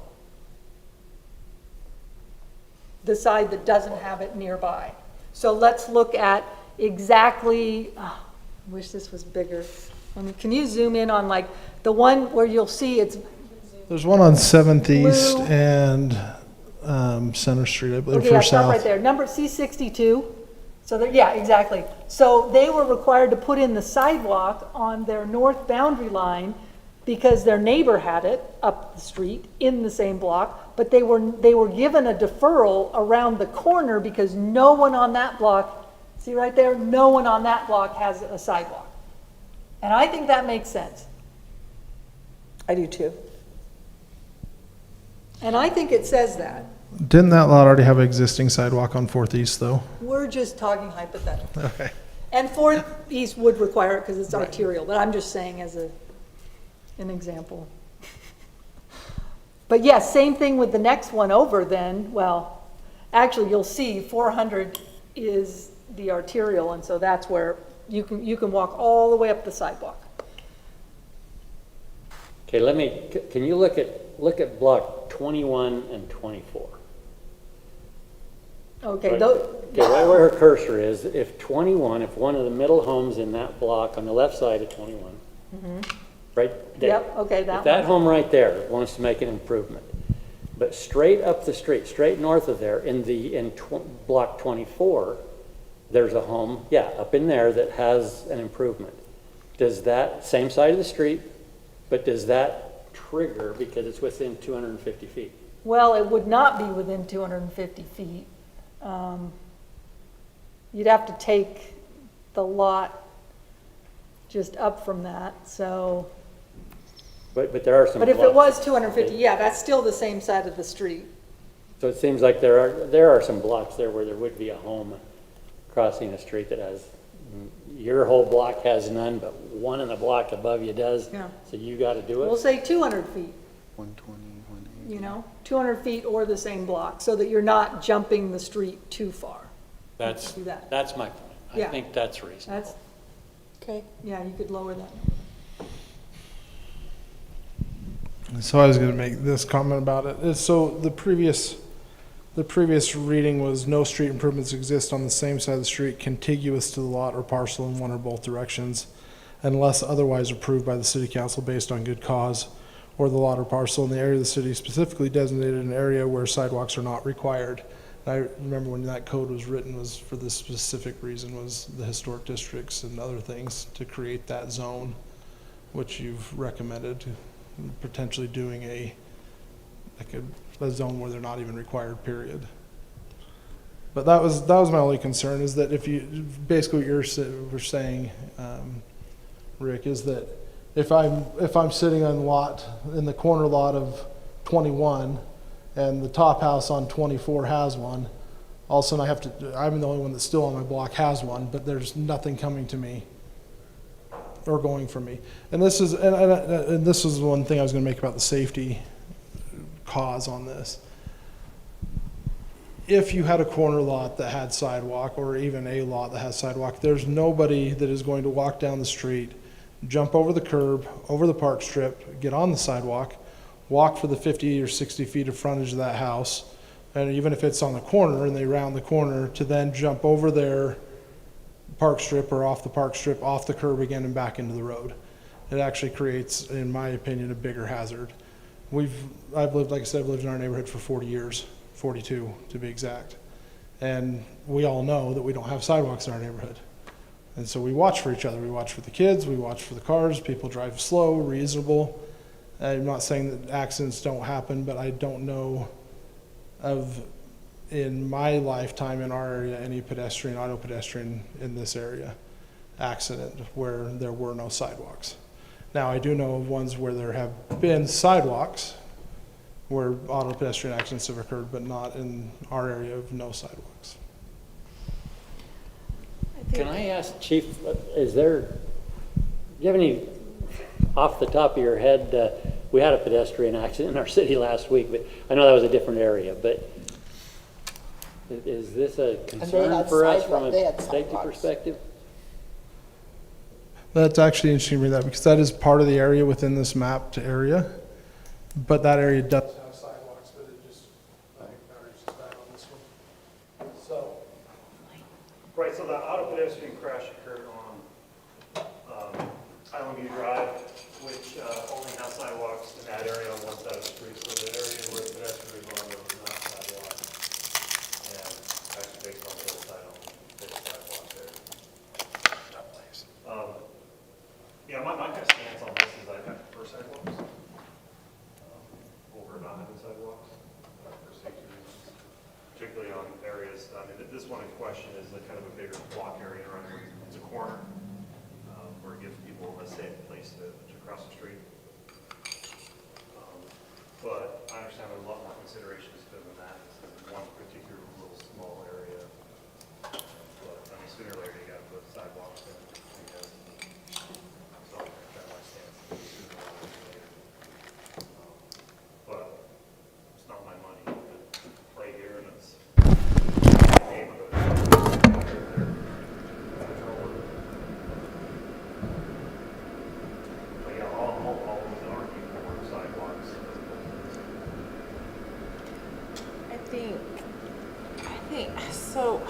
really torn on this because I completely see where the applicant is coming from. It does seem difficult to be requiring sidewalks to nowhere. I actually, just looking at this map while it's up, I did not agree with the deferral on block 62 because of the fact that it was coming around from a busy road, and I felt like it gave a pedestrian a chance to, even though they were going to have to get off that sidewalk, it gave them a chance to get around the corner and maybe avoid that intersection stop sign of traffic where, you know, a driver may be at a stop sign and not paying as much attention as they should to whoever's on the sidewalk. So just personally, I didn't agree with that deferral when it happened. I do remember it happening. I'm also concerned about several of the comments that our staff have said. I don't know that I feel like we have, Mike Carlson, for me to buy in, I feel City Council needs to create a map of where they want sidewalk and where they don't. I don't see that this map creates that or addresses that statement. Kevin Campbell, granting deferrals for improvements can be very subjective, and calling on deferrals will be extremely problematic.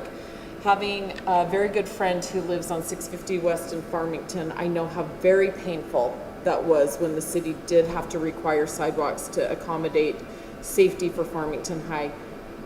Are we going to ever have a high school in this particular area of the city? No, not likely, but I don't know that those people, some of those people on 650 West in Farmington, it had been so long since their homes had been built, I doubt they thought there was ever going to be a high school there as well. So I think that I'm concerned about going against several of these comments from staff because I do think they are best practice and they provide for safety. I'm really torn on this one because I get that it is so frustrating to put in a sidewalk where there's nothing else. Have you driven the road? Yeah.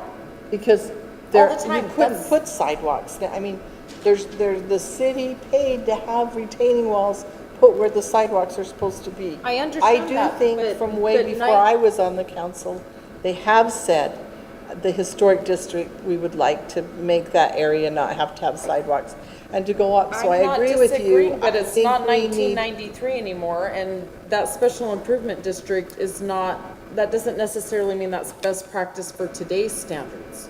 No, but you can't go in and change, I mean, I don't want an outhouse anymore either. So I think you can't just say, oh, well, it was determined back in. but I'm just saying that particular road would be almost physically impossible to put sidewalks in. I mean, it's like Kevin said, you can't put a sidewalk on the hillside. These retaining walls, which are massive, are built right where the sidewalks go. But I would prefer to have, in my mind, I don't think we've addressed totally what staff said, and I guess that's where I'm at, I felt like Lisa staff is still not recommending this, so I guess I'd like to have a little more information from staff, not necessarily. My concern just is, I agree with you. From long before I was on the council, they've talked about this area that does not want sidewalks. And I know that that's still how they feel. So we've had people from this area come in and be very concerned about the speed of traffic on 100 South. The speed of traffic. I agree. Is a sidewalk keep the kids safer? It isn't just, there are a couple of streets, and maybe we would hope that city council would say, well, it doesn't make sense if it's the road going up to the hillside. So that's what I'm saying is I think we need to make that map. So my concern is we're saying. But why are we making any decisions till we make that map? We've got people that are developing this piece of property right now, and it's going to be an odd piece of sidewalk in there because there is I do get that part. So we're going to say you put this sidewalk in, it's going to look stupid for the next 60 years because we're going to make a overlay map that's going to say we don't need sidewalks. So that's my concern is, I wish we could just do the overlay. Really do that and bind future city councils to that? Well, any city council can change anything they want. So the question to what the Councilwoman Meekum just said is, is there no way to get a deferral or, or some sort of Not without exception? changing this, there's no way to get a deferral for these two lots. There's not on this one because it's a 2-lot subdivision, correct? Oh, there's gotta be a way. There's not, unless we Come on, change- there's always a way. There's always a way, but Yeah, there staff, is. in discussing that, I agree with staff when you go down to the comment that says next time it'll be, well, we want to do an exception for two-lot subdivision, no more. Well, pretty soon, somebody's going to be asking for 3 units or 4 units. Who said that Well, they are, comment? but you're gonna have a council. Alan Ackerson said that. You're gonna have a council that is, I mean, obviously, right now, tonight, we wouldn't do 3 or 4 or 5. I mean, hopefully we'll have council members that have common sense. We're only doing this for 2, it's a very small area. We're not going up to North Centerville or West Centerville. I mean, we are doing it in an area that it makes sense. Like I said, I just don't know. I just feel like we should. I'm not disagreeing with you. I'm pushing back. I do not like the fact that staff does not. I wish we could agree just do with the this, math. And And I would like a little more, can I get a little, just maybe just a little more input from you guys? Because it's hard for me to go against what our professionals are recommending. And That's let me where I'm maybe, coming from. I yeah, don't let me have maybe an- clarify some of my comments that I made. So, Okay, you know, Lisa and I, as we know, and we work with deferral agreements, I don't know if in 25 years we've called on a deferral agreement. So for me, in my opinion, professionally, I think that, okay, if you're not going to require a sidewalk there, let's just not require a sidewalk. Let's make that decision beforehand. But a deferral it's really not a great mechanism to say, oh, well, we're going to put it in later because it gets recorded against the property. Okay, maybe we can call on it later, but it's much more simple to say, okay, these are areas of town or these are lots. You could even go lot by lot and say, this lot, if it were to develop, sidewalk is not required. But in my opinion, the deferrals for subdivisions or site plans, they're just not a good mechanism to come back later in 20 years or 30 years and say, hey, homeowner, by the way, you've got a deferral agreement on your property. You need to put in this curb and gutter and sidewalk. It's just, as Farmington found, Farmington paid for most of those deferrals. The homeowner didn't pay for them. And so it's very problematic. if they did, don't tell my friend that, because she was really mad at how much money she had to put out. Well, maybe it was a 50-50. And it was, Maybe it was 50-50, but I know that. It was extensive, like I yeah. could not believe how much it cost those homeowners. So I guess that's my point is, let's just say, okay, this sidewalks are not required in on these lots, but to me, that seems defer- like a slightly different tool, right? Am Yeah. I getting the right, am I understanding this correctly, that you're saying I'm okay with no, I don't know that I think I'm just not comfortable with the tool we're using, maybe. Yeah, deferrals are not a great mechanism, in my opinion, to come back later, 30 years, 40 years, and say, hey, by the way, you've got to put in $5,000 to $10,000 or whatever the number is of improvements. We have areas of town where secondary water is not required west of I-15. It's just not required, but we're not deferring those improvements until later. So anyways, that's kind of my 2 cents. So Kevin, you just Yeah. said something, maybe I'm going to quote it wrong because I didn't want to interrupt you, that you can make an exception to sidewalks in that area? I think that you would have to decide as a council, and maybe it was based on staff's recommendations, but you could pick lots in that area. You could identify, you could go lot by lot. Maybe that's simpler than saying 250 feet, but you just go each property and say sidewalks required or it's not required if you develop. Well, that's what I was kind of saying, there's a way, there's always a way. I mean, am I wrong? I mean, you're saying that's a way if you wanted to do that. Yeah, Correct or that's a incorrect? way to basically say that sidewalk is not required in this historic town, or which lots it's not required on, and But where that it would doesn't make take a sense. while to get done. Yeah. And these people have been waiting to build on this lot they were ready last fall to start this building and they've waited for it. Now, we can't do it for one person. I agree with that. That's where mistakes have been made. I don't want to do it just for this one lot, but I just feel like we're putting it, I mean, if we really are willing to do what Kevin, I agree with Kevin 100%. And we've been trying to get this done since before I was on the council, they talked about it.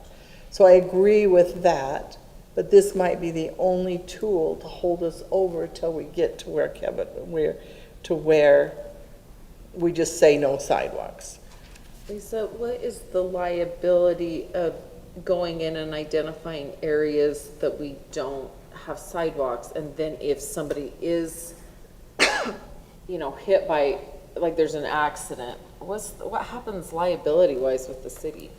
Is there any case law? Our law intern researched that, because the question always comes up, is the city going to be liable when someone gets hit in the road because we don't have sidewalks?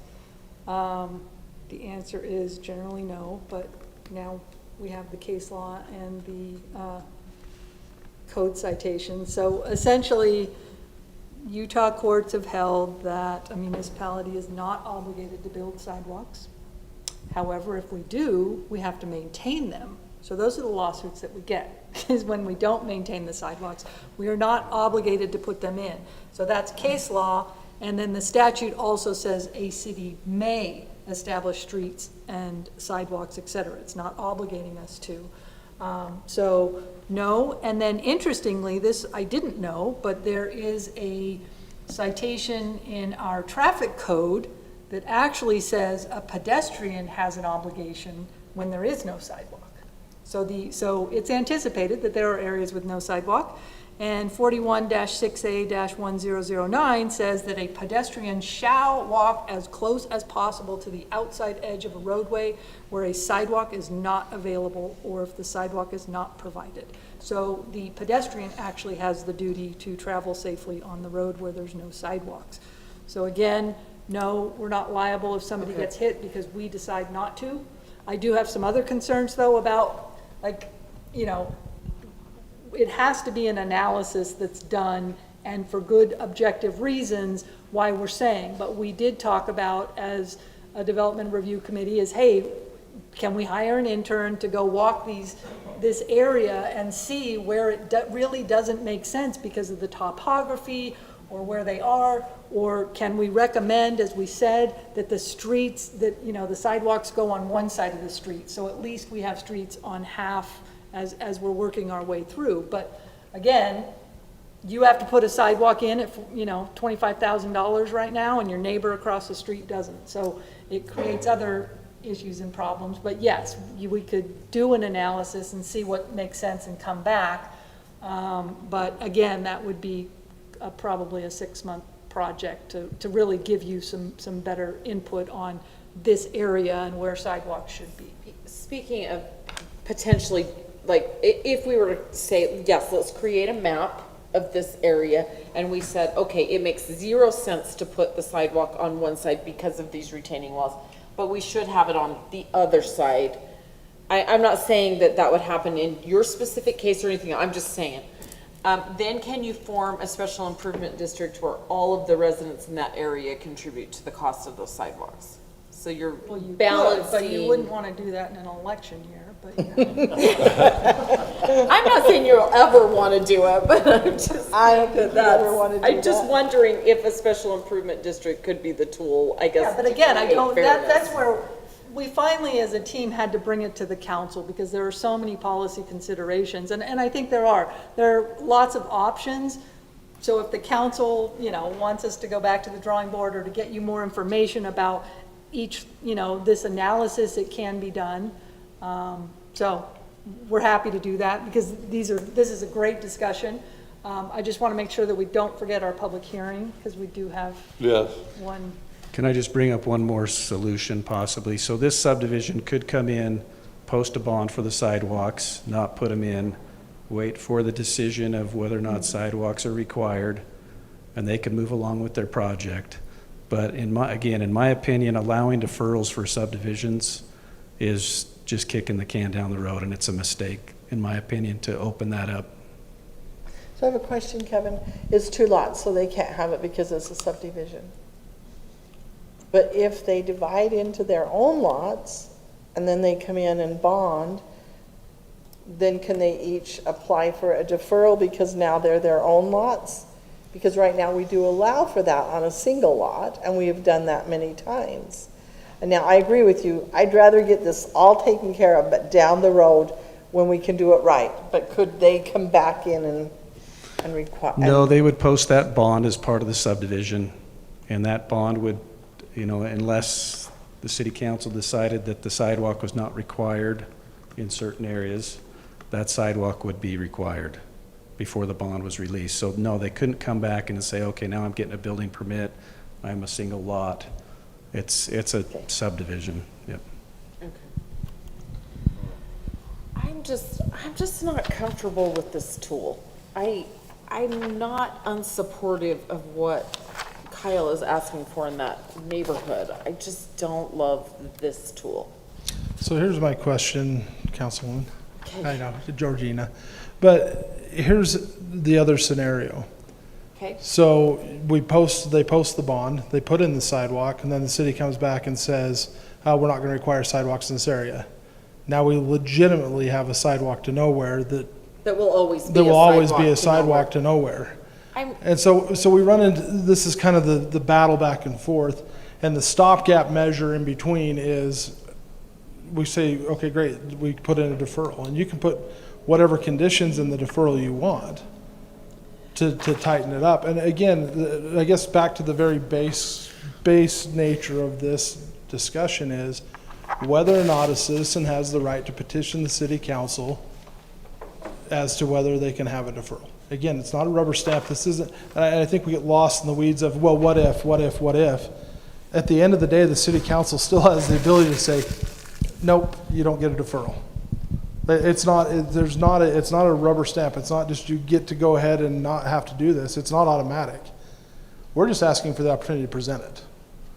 That's the simplified nature of this. And I understand the subdivision thing.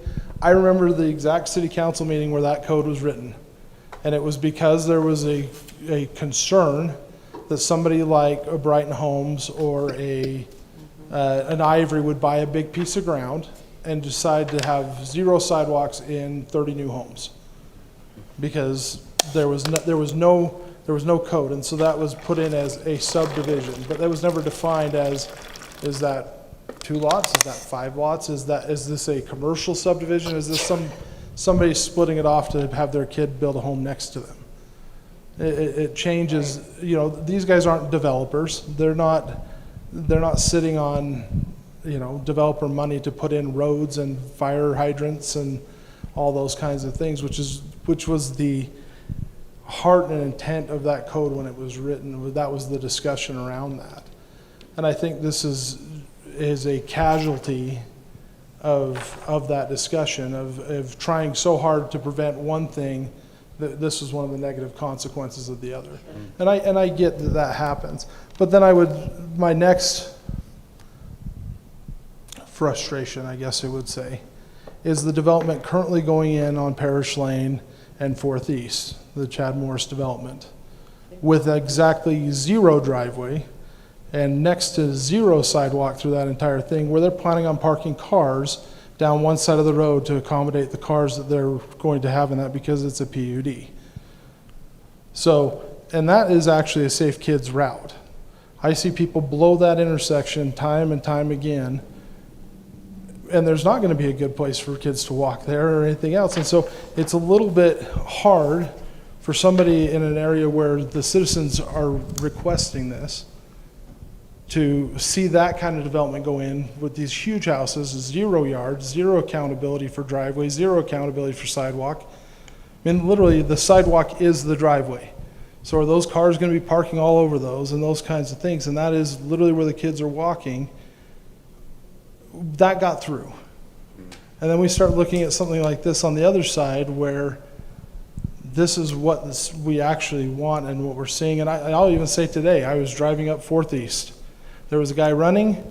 He was running in the westbound lane going east, right in the middle of the lane, and cars had to go out and around him. And there's sidewalks all the way up that. So we can't mitigate stupid. I mean, So people are going to make choices. People have a choice. Right, they have a choice. I can't control Let's that. get to the public hearing because Kyle is speaking As a citizen now. More as a resident now in a public hearing Sorry, that's a comments. good point. Sorry, You Mayor. know, you're okay, Kyle. You're just fine. You're just fine. You bring up some great points, but those are valid points, but let's make it a public hearing, points. So we're opening the public hearing for zoning text amendment regarding deferral of public improvements. Those that may want to comment, just state your name and where you're from. Richard Barnes again. It's been a good conversation listening to back and forth. I live down in Salt Lake. Rose Park area is very different than up along Wasatch Drive or Capitol Hill. One thing we have are neighborhood councils with representatives elected from the residents and the property owners that are close to it, such as perhaps a special historic district of Centerville, where those that are there day by day make a lot of the decisions and leave you free to make the larger decisions. And again, thank you for your service. It's been very interesting. Thank you. So, any other public comments on the public hearing? I will close the public hearing. I have one question.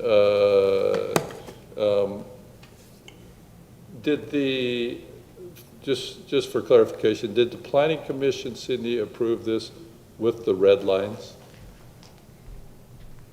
Yeah, it recommended that City Council give approval with staff's red lines and the map that was in the staff report. So they were doing it with the red lines. Those red lines were done before it Yes. came done. I just wanted to clarify. Okay, so obviously the Planning Commission was as concerned as you guys were, because I noticed it was a 4-2 vote. So what other comments and questions? Because we got to, at some point, either do a motion or defer this or something. I'm ready to make a motion. And we can have further discussion at the motion. So go ahead, Councilman Banger. I recommend a motion to approve ordinance 2026-13 regarding city code text amendments to the Centerville Municipal Code 10.04 permits with the following findings for action. Include all 4 of the findings with an amendment to that to diminish the distance from 250 feet to 150 feet. Okay. Do we have a second to that motion? I like what you're saying, but because we got 250, now you have 150, and we've talked about 60 feet being the frontage. Can we make it a number divisible by 60? So it's like 3 lots, 180? I'll accept that amendment. So if we do that, are you seconding that? I would second that. Okay, so we have a motion and a second. Further discussion before we vote on that motion? I am going to be voting against that motion, and I am convinced, I really appreciate Kevin's comments. I suspect that the Planning Commission didn't consider this alternative that you proposed to us. Gina had suggested that she feels like we're using the wrong tool, and I think that's right. To Robin's comment, like there's this one area that you feel like doesn't need a sidewalk, but we're passing a code amendment that will apply to the entire city. No, read it. It's only a small area. Well, okay, that's fair. But It is apply. it is just the- has to meet the requirements. No, it Right. doesn't. It doesn't. It says right in here, it does not apply to the rest of the city. It's only the map. I'm going to let Shaylin finish her comment, then I'll make one. Fair, that's a fair point. Larger than the specific area that you are particularly concerned about. And I feel like I am persuaded by Kevin's comment, like either we want sidewalks in an area or we don't. Right. And deferrals are, I think, problematic. And it's not that I am necessarily unsupportive of making an exception for this particular area. I'm just not persuaded that this ordinance is the appropriate tool to address that particular concern. And I feel the same way. I think we're kicking the can down the road. We're gonna pass it, move on, do something else, and we're not gonna develop the right tool that would really protect all residents in this area if they But really we do don't. need to tell staff that we want that. I mean, if we pass this, we still need to do it with staff saying, staff, we've put a Band-Aid on this, but we want you to come back sooner than later with a map showing the historic district, other than the main roads, as not having sidewalks. And that's fine. I hope we do tell staff that. I suspect that this will probably get the votes it needs, but I can't in good conscience go against what staff is saying when I do feel like that they have given us other recommendations that make better sense and are frankly better tools from a planning perspective. Every time that we do this and do a Band-Aid situation, then we end up making it difficult to make future decisions and they become not consistent. And so I think this deferral thing is just an inconsistent tool and it's not really, it's too ambiguous and it can be different for every, I mean, I know we've written some rules and we're trying to make it consistent, but it never works that way. And serving on the planning commission, that's probably the one lesson I took from that, is that we end up causing issues that are bigger. That said, I'm supportive of all the work that Kyle has done on this. I think that, you know, way to go on trying to find a solution for this situation. I fully support that. I just can't support the tool that's been developed for it, so. Okay, other further comments on it? I don't hear so we have to vote on that motion unless there was a substitute motion, but I don't think there is. So if there's no further comments, then we're ready to vote, right? Councilman Banger first, going to the right. Aye. Nay. Nay. Aye. Aye. That passes 3-2. But I would like staff to, sooner than later, bring us the historic district and try and get the area from Main Street all the way up to this area so that we can have an area that there isn't, that we don't need the sidewalks. I mean, when I first got on council, Randy Randall took me around, showed me the old part of Centerville and the people that have put huge expensive fences where the sidewalks go. He's like, you're never going to get sidewalks in here. And so you're just going to have, so I think that's been talked about for 20, 30 years. Just never followed through. So do other council members feel that they want staff to address it sooner than later too? I would absolutely agree with Councilman Meekum. I think Okay. that's a good idea. So take that as your guide, staff, because once you pass something, that's what's there, you know, so that's the danger of passing something. And I agree with it as well, and I'd like to see it done sooner than later, because frankly, the deferral could still come back around to be required. I know we haven't ever called for one, but you haven't really stopped this two subdivision development from, I mean, they could be required by the next city council if they so chose to do that. It's my understanding that even with this deferral, they can come ask for that, but we still can say no to this participant. Yes. I mean, the control still is here. It's just not consistent control. It doesn't necessarily have to be applied consistently across. That's the problem with when we do this type, and that's why I say the tool doesn't really, I'm not convinced that the tool is the best way to do it. I think there's a better tool, and I think that tool is what we're asking city staff to do. I agree with that. Just my personal experience. But this tool with has planning been in commission. place for, what, 30, 40 years? It's not working. We've never had to call for one yet. All right. But when you do, it won't work. That motion passed 3-2. We've seen it in other communities. Let's go on to item number 3, okay?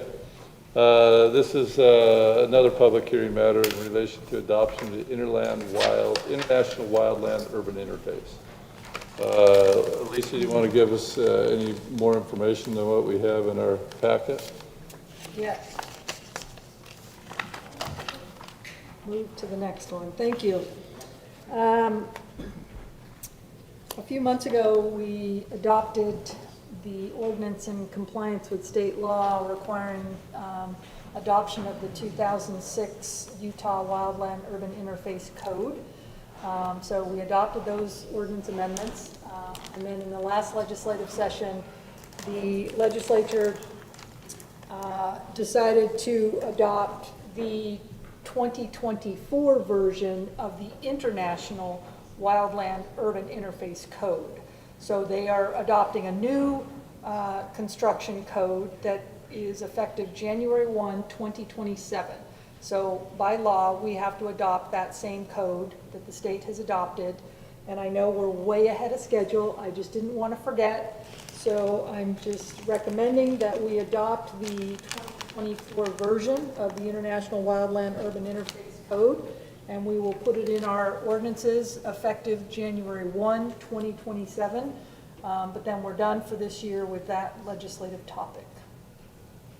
This, let's see, we did schedule this for a public hearing just because of the topic. But it is required by state law. Required to adopt it and not required, or and not necessarily something we can loosely just look at as a guideline. Correct. As of January 1, 2027, this will go into effect for all of the state of Utah. Okay. And there's not a, well, not likely a legislative session between now and then, so this will be the law. yeah.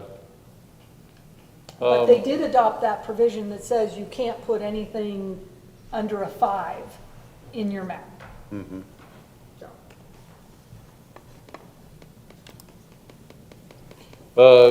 We passed this because we had to meet a certain deadline before, didn't we, Lisa? Yes, the other section we did, we were, we needed to have it in effect. Yeah.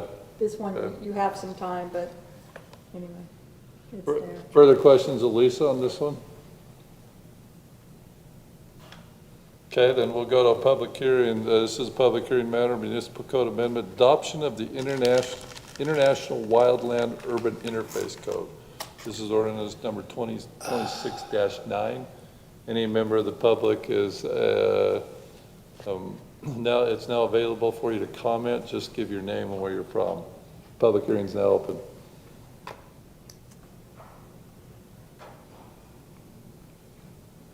Seeing no comment, we will close the public hearing, and we will come back to see if in that cricket time you had an opportunity to come up with any more questions, or if you're ready to make a motion. Well, I do want to, I wish I could have gone down there and given a public comment, because it just really bugs me when the state forces cities to adopt international codes. It's just... You can make that comment as, I'm making that comment. As a council member. I'm making that comment. It just really bugs me that they're requiring us to adopt the international code.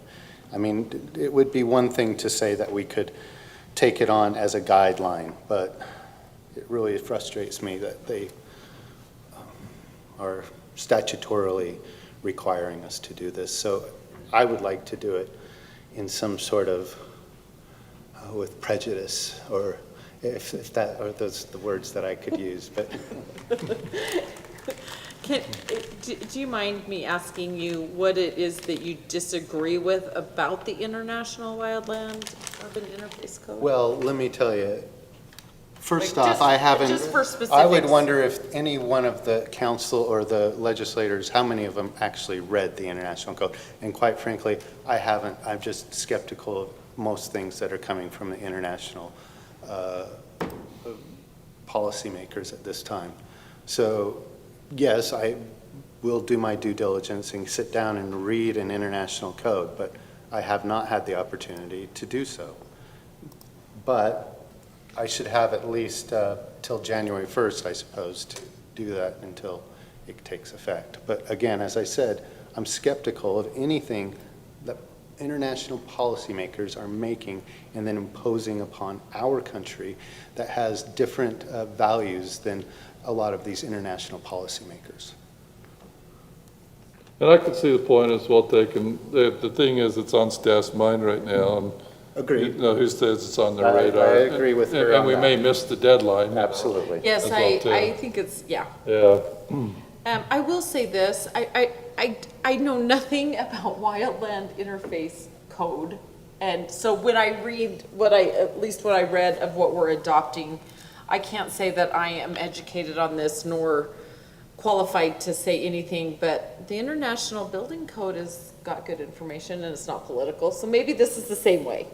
So Maybe. I do understand a little more about that, the IBC, but I do not understand this. So I'm just saying it may not be politically charged as much as we think it might be. I'm hopeful, but I just wondered if there was something specifically you had noticed that definitely does not apply to the Wasatch Front. I wish I could pick it out for you, but I can't. I'm Okay. sorry. That's all right. Are you still looking for a motion? Yeah, motion. I move that we adopt ordinance number 2026-09, amending the Centerville Municipal Code to adopt the 2024 edition of the International Wildland-Urban Interface Code as required by state law. Second. Motion is second. Further discussion? Councilwoman Hayman, going to my right, vote. Aye. Aye. Aye. Aye. Aye. Motion passed unanimously, 5-0. Let's go to our last public hearing matter. This is a fee schedule amendment regarding police department fees and government records fees. Resolution 2026-06, initiated by Alan Ackerson, Chief of Police. Staff Representative Alan Ackerson, Chief of Police, East Romney City Attorney. I'll stop right there. Go ahead, Chief. I was waiting for you to get up. Right. Thank you so much, council. It's good to see you. It's been so long. Okay, so a while back, our records clerk in the police department came to us with questions about fees, inconsistencies, fees that are outdated, terminology that's wrong, processes for distributing fees or records that are no longer in place.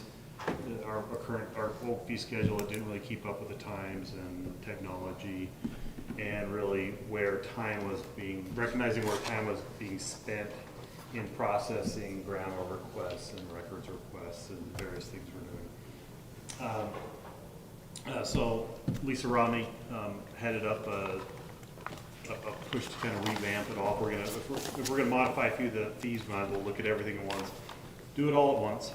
And so Lisa did a great job coordinating with Jennifer and then Billy Joe with our department, and then having some meetings to kind of figure out our fee schedule. Billy Joe and our department did a lot of research with other agencies. I think she found data on 31 other agencies around kind of what their fees were looking like. So we kind of make sure that our fees were consistent or comparable. A lot of our fees had not kept up with inflation, cost of doing business. Like for redaction, we're allowed to charge up to the hourly rate of the lowest paid employee who's capable of doing the job, and that had kept up. So a lot of these fees reflect a lot of research that kind of gone into and a lot of discussion on what's fair. We're definitely, and we're not allowed to make money doing fees, and that's never the intent. The intent is kind of cover some of the costs that's absorbed, has been absorbed by the department by these individual residents or people who are requesting information. So I don't know if you had a chance to look at them. I really don't want to go through each one with you. But are there any questions about any of the fees? Questions or comments? Sure. It's not often that I question or go against staff. With that said, I noticed that for digital copies, we're charging $5 for the first 25 pages, $5 for each additional 25 pages in digital format. So I understand for requiring people to pay if we're making physical copies and having to scan off things, but for digital copies, I deal in the world of PDFs, and whether I have a 50-page PDF or a 150-page PDF, it's meaningless. The change is like the little bit of megabytes in something. So I question that, and I will tell you, in my view, and part of this is being driven by my viewpoint when it comes to public records, I feel very strongly that we need to be transparent to our citizens. And I certainly am concerned whenever I see a fee that doesn't feel like it's associated with the cost of something, because we can charge them for the cost that it takes to collect it, right? And to make the PDF copy and to drag and drop it into an email. Certainly we can charge them. We can charge them how much it's going to cost to go pull the PDF, redact the PDF, figure out whether to produce the PDF. But that goes into the collection cost. I am concerned that we're charging for the digital copy on a flat fee. I don't view that, right? Because again, it could be a 5-page document or it could be a 100-page document, and it may take them exactly the same amount of time. So it's not connected. So I would not charge for digital copies outside of the actual cost. So my comment on that is when our records clerks put together this information, and the fee is not, I don't believe the fee is attached to the megabytes of size. It's the length of time that it takes to compile it, because all of that has to be reviewed. And so a 2-page report is going to take a fifth the amount of time as a 10-page report to go through and to compile and to review and to redact. And I mean, every part of that's got to be read by the records clerk. And so a 1-page report is a fraction of the time as a long report, and it takes a lot more staff's time. And then, like in our department, all of those records requests go to me. I have to review them and make sure and I don't read them word for word as much as the records people do. But And I'm not suggesting that we shouldn't charge for that time, but in my view, where we charge for that is in the hourly cost of staff, the time for compiling, searching, formatting, and redacting. That is where that cost should come. I don't support just a flat fee based on a page limitation for digital records. okay. And yeah, like I said, I don't think the original, the intent is not. I mean, in the past, we charged per paper, right? Because it costs per paper to photocopy and do all that stuff. And I think we've definitely gone away from that. Though I will say, I don't know if you have any comments. I will also just editorialize. I've submitted a lot of grammar requests to counties recently, and they're not charging for their electronic records. The time, yes, they're charging for the time to search it and redact it, but not the electronic records, and certainly not by page. I probably tend to agree with you on that, but I almost would rather just say, like, do similar to what you did. So I'm seeing that under accident reports per case number, the digital copies. Is that where you're referring to, Shaylin? Is this under the police department or or is this city? This is police department. Yeah, that was the police department. It's 1, 2, and it's the same up above. So police reports, accident reports, same thing. Digital copies, $10 for first 50 pages, $5 for each additional 50. I'm probably more inclined to agree that I'm okay with a different cost for the bigger the report, but I'd rather see it done by file size. Just because that seems to make some more sense to me, as far as sometimes when you're if you're sending over 10 gigabytes by email, you have to go through all sorts of hoops to get it to go through. Like you might have to divide it up or,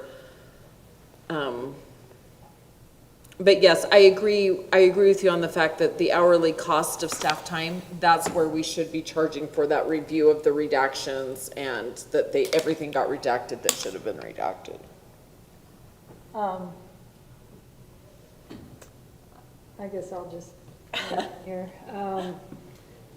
I think our practice has been from a government records out of the city recorder's office when somebody wants something and we can just send them an email. It's within that 15 minutes and we send it to them.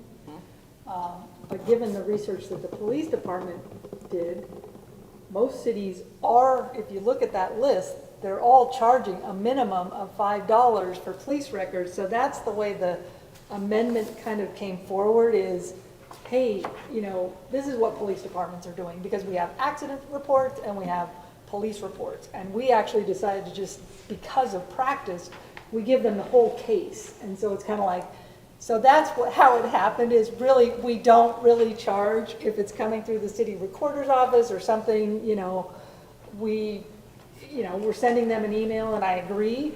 But then it was problematic because if we're gonna change the police record, I think it should be consistent with what we're charging for other records, so that's the problem. Okay. I understood. I'm just saying, in my view, the place to charge is Yes. the time that it took. I don't see the connect between, you know, the difference between a 4 megabyte file and an 8 megabyte file. Like, to me, And that it's is, really, and I think the police department, maybe we can make a distinction, but the way they do records requests is different because, you know, they said, oh, we do a lot of print copies, and I said, well, why is that? Because upstairs we don't, you know, it's all digital, but they have to get their ID. So a lot of these, they have to be on, you know, one of the you know, either the subject of the record or, you know, the insurance company, and so they have to provide, and they come and they do it, you know, the old-fashioned way quite a bit in the police department. So there are some differences in how we're doing it and the amount of, you know, time. not to belabor it, I don't have any objection whatsoever with the costs that you guys have made for hard copies, right? Those totally fine. My only comment is on digital copies. I don't see the logical connection between what we're charging and the electronic copy. So I would, for the electronic copies, I would just default to actual cost and staff time to review collect. Okay. Which that would cover the direct cost, right? Like if it did take longer because it was 100 pages, you're still gonna get it's just when, and even when you're hitting send, if you do have to divide it up or do something to get all of the megabytes through, you can recoup that directly.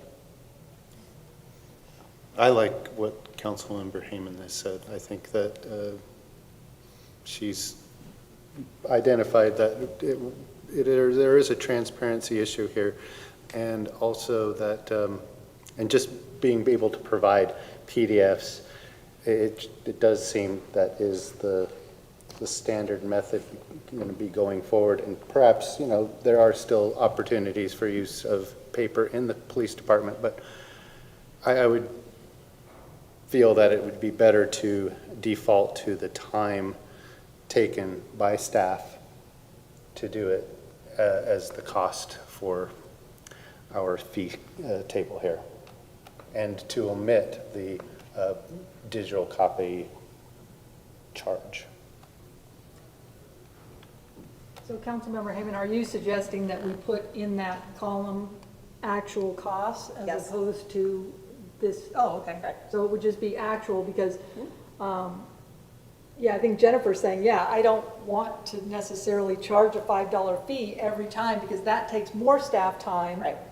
You know, sending them the bill, processing, making sure they pay before, when she can just send them the, you know, the ordinance or the link or something. Yeah, that's exactly what I'm suggesting, is just to put Yeah, actual costs no, for I digital completely agree files. with that, and there have been a small handful of times when somebody has specifically requested digital files on a USB, and then I would, you know, charge the cost for having to go purchase the USB, but then even still, it doesn't take me any more time to put a whole bunch of PDFs on the USB than it does to attach them to an email, so I completely agree with that.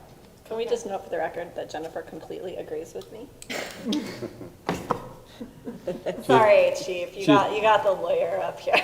Did you have any more? No. Okay, let's go to the public hearing on this. Sorry, that was me completely agreeing with you in my department, not necessarily for the police department. I am just giving you good Sorry, nature. Chief.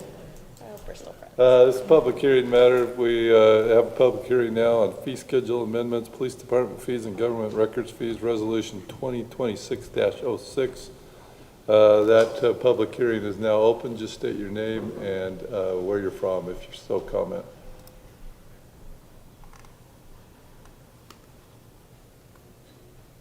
Seeing no public responding, I will close the public hearing.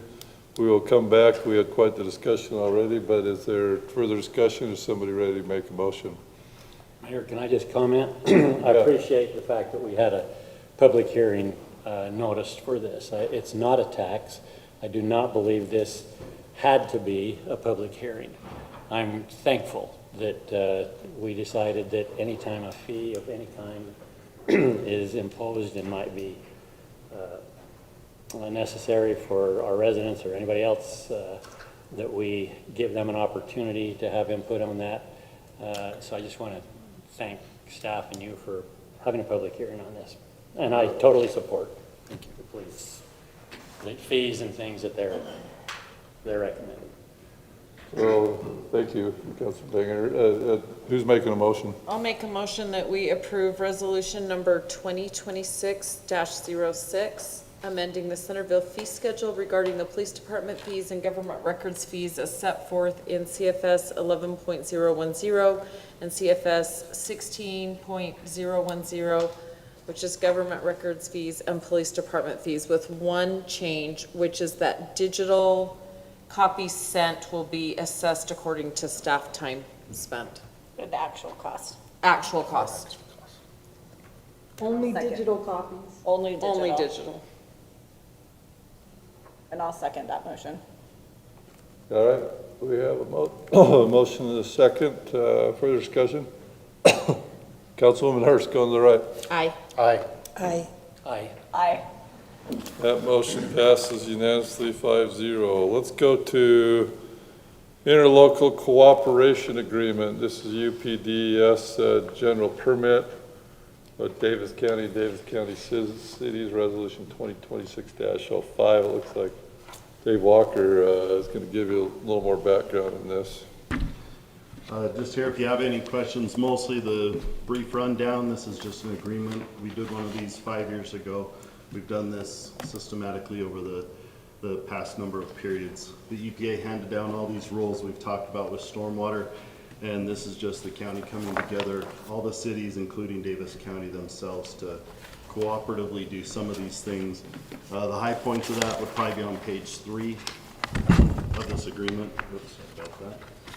And it really boils down to our training and development of understanding with the contractors, residents, where we're mass producing things together. We're putting on contractor trainings, and it's coming in a lot less of a cost to our individual communities since we're doing these collectively.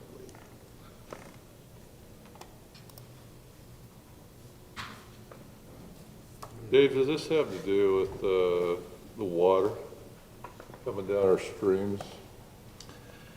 So this is part of that discharge permit where we have to be accountable for everything that's going into the waters of the state, which does include stream water and all our storm water. So these are some of the mechanisms where we do outreach and that for help residents understand what they should and shouldn't be doing, helping contractors understand what they should and shouldn't be doing on their sites, things of that nature. Okay. Further questions for Dave? All right, this is an interlocal agreement. This is not a public hearing matter, but it is a resolution, so I'm looking for a motion on it. I'll move that we adopt resolution number 2026-05, approving the interlocal cooperation agreement between Davis County and Davis County cities for UPDES general permit. Second. Motion is second. Let's do a roll call vote, starting with Councilman Plummer going to the right. Aye. Aye. Aye. Aye. Aye. That motion passed unanimously 5-0. Let's go to another interlocal cooperation agreement. This is Davis County Community Development Block Grant CDBG program, resolution 2026-08. Lisa, do you want to give us any more than what we have in our information? Yes, the city participates in this community development block grant program that is essentially run by the county. And the county recently sent out this interlocal. These grant years are a 3-year period, and so we're coming to the end of our prior period for 2026. So they would just like cities to adopt this new interlocal agreement, which just keeps us eligible to apply for these grants. So we will bring additional interlocal agreements to you once we apply for and potentially get a grant, but this is just keeping us eligible. So we're just recommending that you adopt this interlocal agreement by resolution 2026-08. And they would like this back by May 2nd, so that's why, or May 12th, that's why we put that on this agenda. Okay, further questions of Lisa? If not, who wants to make a motion? I'll make a motion that we approve resolution number 2026-08, which enters into an interlocal cooperative agreement with Davis County regarding participation in the CDBG program for federal fiscal years 2027 through 2029. Second. Motion is second. Councilwoman Meekum, moving to the right. Aye. Aye. Aye. Aye. Aye. Motion passes unanimously, 5-0. Let's go to minutes review and approval of April 7th work session, April 7th city council. Do we have any changes to those minutes that anyone wants to make? Otherwise, I'll look for a motion to approve the minutes. I'd like to change one little thing on the work session. Page 2, under storm drain fund and water fees and city footprint payment.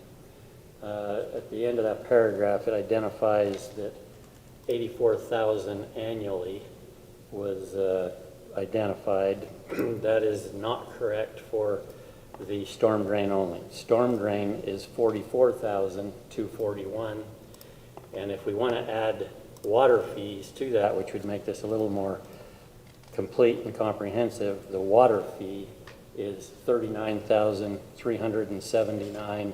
The total of the two is 83,620. Okay, we note that change. Any other changes? We'll look for a motion to accept the minutes with that change then. So moved. Second? Second. All in favor, aye? Aye. Opposed? Great. Can I just make one comment? I maybe should have brought it up when we were on this item, but I noticed a few inconsistencies in the first item tonight, which was the split zoning. There was a reference to Mr. Adamson. He is a planning commission member. I'm wondering if we could just make sure we include first names when we first mention them. And then also, just so we're clear that he wasn't a member of the public and that there's no confusion there.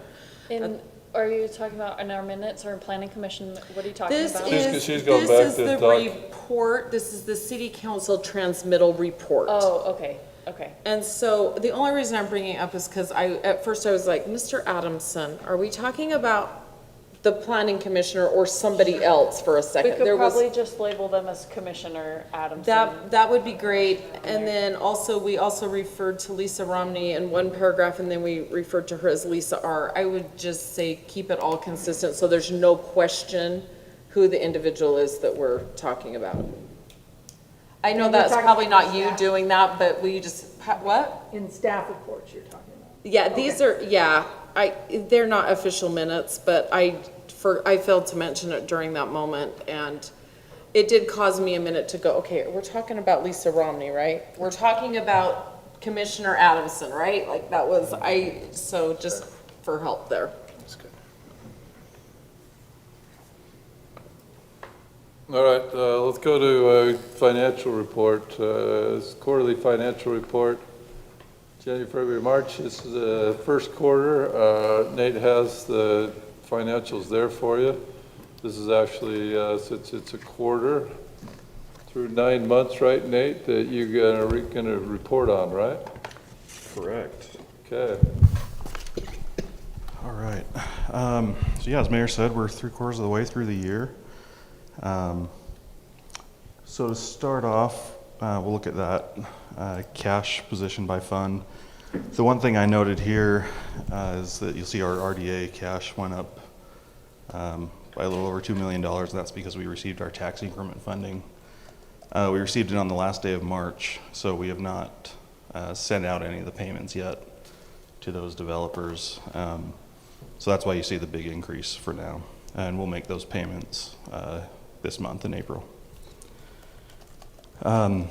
The other thing I wanted to note was, I know we've been keeping an eye on our parks fund, that we needed that $400,000 by the end of the year. So we've kind of put a pause on some of those projects. And we're at 373,000, so I'm confident that we will get there, and yeah, we will make our bond payment without a problem. All right, we can go to the... Nate, on revenues, are we, sales tax, are we on par with where we think we have Or been? budgeted? Yeah. Yeah, I think we're going to be, I mean, we're on pace to hit about 5.6, maybe closer to 5.7 this year. And we had budgeted 5.5, so I think we're on track. You can see that we are a little bit, you know, we've gotten a little bit more than we have at this time last year. So yeah, I think sales tax is on track. Thank you. Mm-hmm. And yeah, and you can note that we're at, you know, we've received 80% of our budget, and we're 75% of the way through the year. So yeah, we're doing good on the sales tax front. Looking at our total general fund revenues, we're at about 10.9 million, which again is slightly higher than last year. So revenue-wise, we're in a good spot. Looking at our expenses, we're at 9.4 million. So we've only spent 70% of our budget, 75% of the way through the year. So again, we're doing good. I've underlined a couple of departments that are, you know, just slightly over, but none of it is by a big dollar amount. So nothing to worry about right now. Okay, our RDA, I already touched on that we've received our tax increment. We just haven't distributed the funds yet, and we'll take care of that in this next coming week or two. We can go to our recreation fund. We're at about 26,000, closer to 27,000 of net income. So I think we're in a good spot on recreation, but that's always one that we start to watch as we get into these summer months. RAP tax, you can see that our revenues are just a hair larger than they were this time last year, and that's on par with our overall sales tax numbers that we're doing a little bit better than we were last year. And then in that RAP tax fund, we've again followed that same distribution that we're familiar with 85% going to parks, 5 to Whitaker, and then 5 back to the Centerpoint Theater. Okay. Our parks fund there, as I mentioned, you don't see a lot of expenses there, and that's because we put a pause on it so that we can make sure we have enough cash to cover our bond payment. So we'll look to get some of those projects done next year. In our capital projects fund, we've only spent 64%, so I'd expect we'd see some decent spending come out this next quarter. In our transportation fund, our revenues are a little bit lower than they were last year. And I didn't do a lot of research on this right now, so I apologize, but that could be timing, or it could just be because they're lower. Sometimes the timing of those funds comes in at different times. And I apologize, I didn't do enough research before I presented, but we'll continue to watch that. For the Utopia Fund, again, we'll receive our rebate check in June, so we're anticipating that. In water, you can see operationally we're doing well. You'll also note on that top line in water, the federal grants, that's for the water tank. So we do continue to get payments from the EPA as part of that earmark for the water tank. Going on to sanitation real quick, our net income is almost 130,000. So we're doing good in sanitation. And then, again, you'll see we got almost $8,000 in that miscellaneous line. That's the majority of that is our rebate, or the diversion incentive for recycling correctly. So again, I continue to push that the more we as a city, as residents, can recycle correctly, that rebate continues to help us and helps keep that rate low. so Centerville residents are doing a great job recycling correctly. And then drainage, you can see that our operating revenue exceeds our expenses. So again, in drainage, we're in a good spot and no concerns at the moment. Anyway, that's all I have prepared tonight, unless there are any questions. Questions for Nate on the 9-month financials? Thank you, Nate. Appreciate it. Very useful. So thank you. All right, let's go to council report.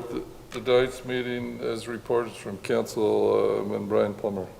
All right, thank you, Mayor. Mayor, I have to apologize. I'm actually, I was assigned Parks and Recreation Committee, and I have failed to attend. I meant to attend this last meeting, but I did not see the planning or the agenda come through till too late. But I did review the agenda and the minutes. They are continuing to work on their master plan and ongoing planning for America 250 activities. Heather Taylor came in today. She's our Tree and Conservation Board chairperson, and she kind of touched on a few of the items that I would have also given to you and the council here. Is that there was a successful Arbor Day planting event there at the community park. That went very well. Bruce Cox, thank you so much for organizing.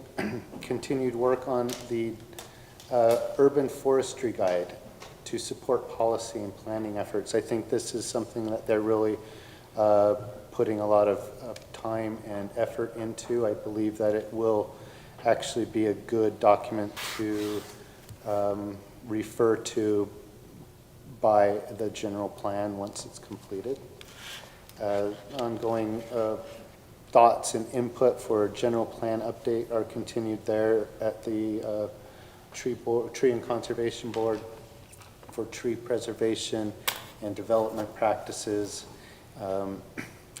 And they are still continuing to work with the tree voucher program with Mark Marchant and looking to how to help expand tree planting in our community.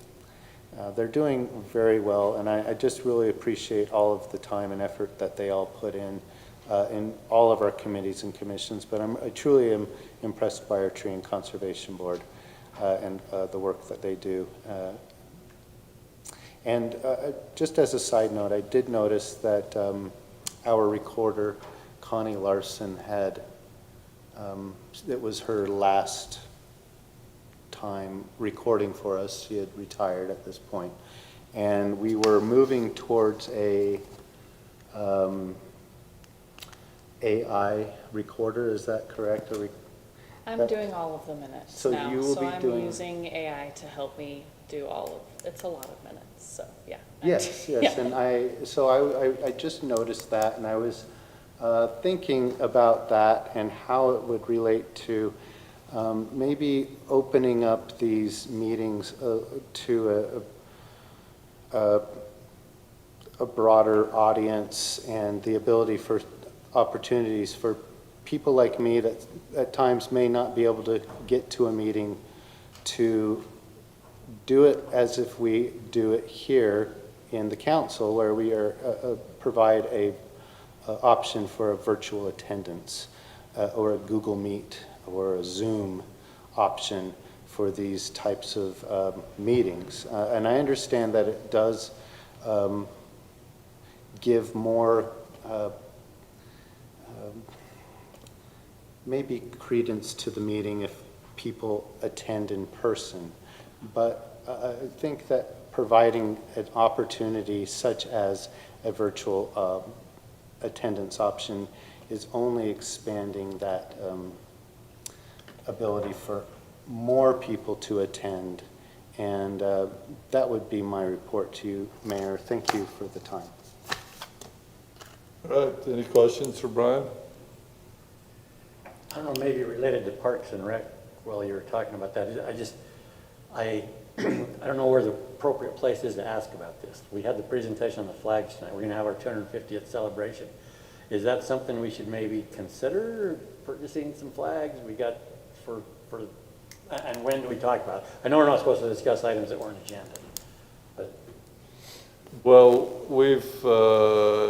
Haley chairs our 250 committee, and her and I, we talked about how we were going to do our 250 celebrations is each of the committee chairs for all of our committees, just not Parks and Rec, Tree Board, Trails, should be coming up with something to celebrate the 250 celebration, in addition to what we might do on the 4th of July. Now, I wanted to make sure that was happening. Gina and I and a member of the Parks and Rec Committee, Brooke Johnson, met as well too, and came up with some other ideas. Haley wasn't able to be there that day. And the biggest ideas I think that have come out, I don't want to comment, I just look at the agendas, I don't go to all the committee meetings, but looks like Parks and Rec is doing quite a bit with it. Mm-hmm. Gina could probably report more because both her and Brian are co-chairs on that committee. And I don't know how, I mean, I think the planning's going on, as Brian mentioned with the tree committee, but I came up with the idea and it brought up what I'd suggested of, hey, maybe just the regular flags down Main Street. You have some of the historical flags, you know, as well too, kind of a different twist on America 250 celebration. So I don't know if Gina wants to report more on what we've done with 250. Haley's not here anymore, so. But I could follow up with her. I know that Brooke Johnson is wondering if we have any more going on. Yeah, she is wondering, and we probably should defer and have Haley report because I'm only aware of what Parks Committee is doing, and I don't want to. I know they're doing like a mosaic type project. They're going to use some budget for that. They're also talking about some pins that you could earn doing like certain activities, like I don't remember if it's walk 250 miles during the summer, but they're looking into that. I think the budget could be quite high for that. So I think the next discussion is how is that funded? Is it people, pay to cover the cost of the pin or something?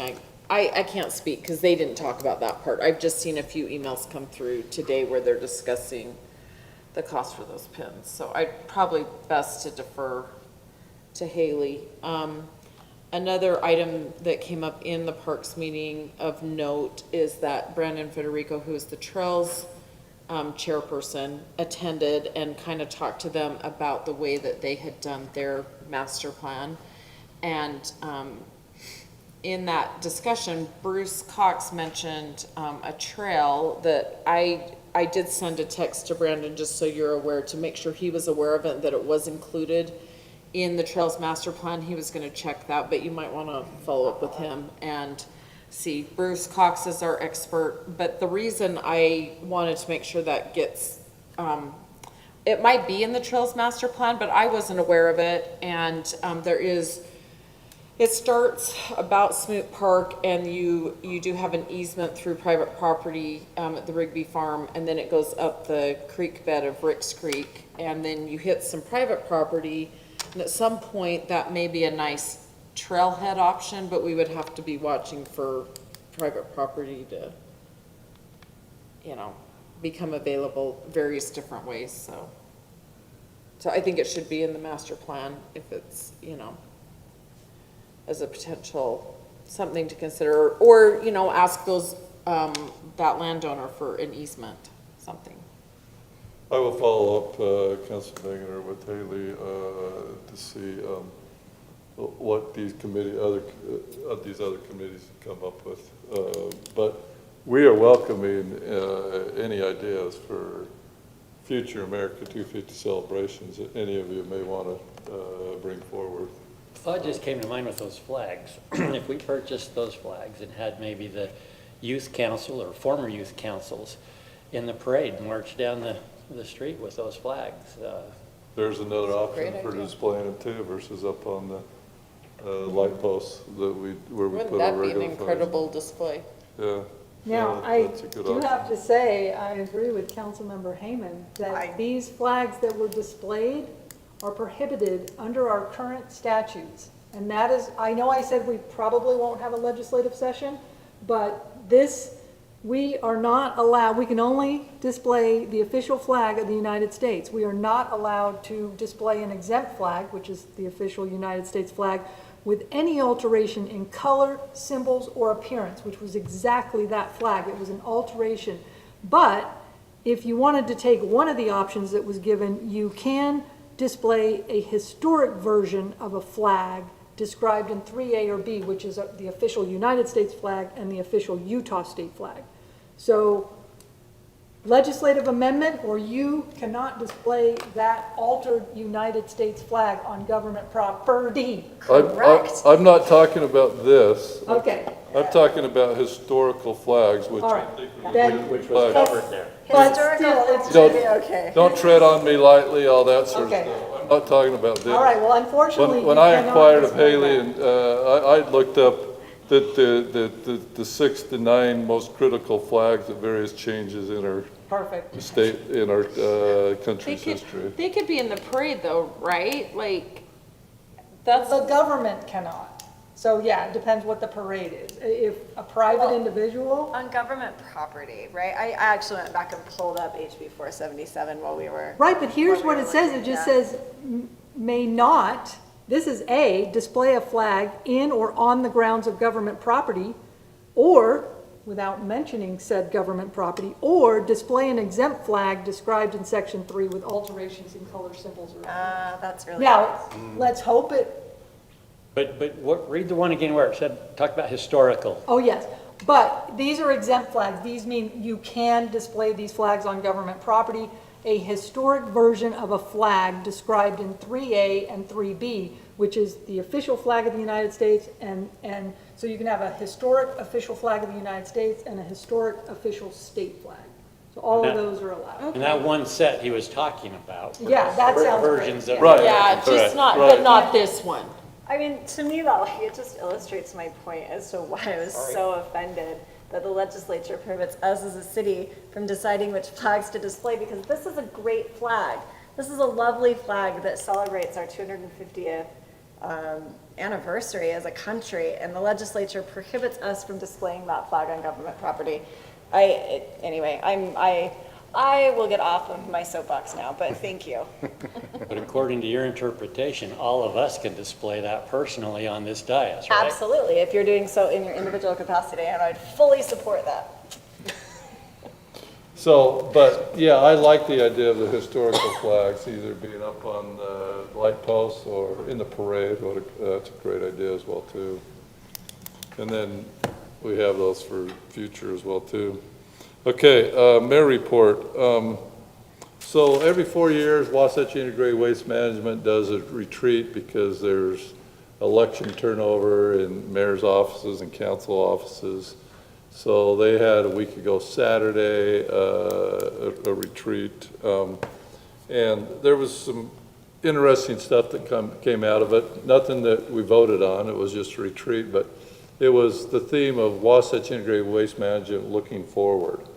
And obviously, there's been talk over the last couple, 3 years of, you know, our dump running out of room, and we're transferring, you know, garbage. We're doing runs of trucks out past,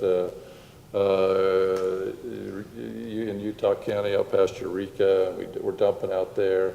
So we talked about future transfer stations. One spot is we own 5 acres next to the Bountiful dump.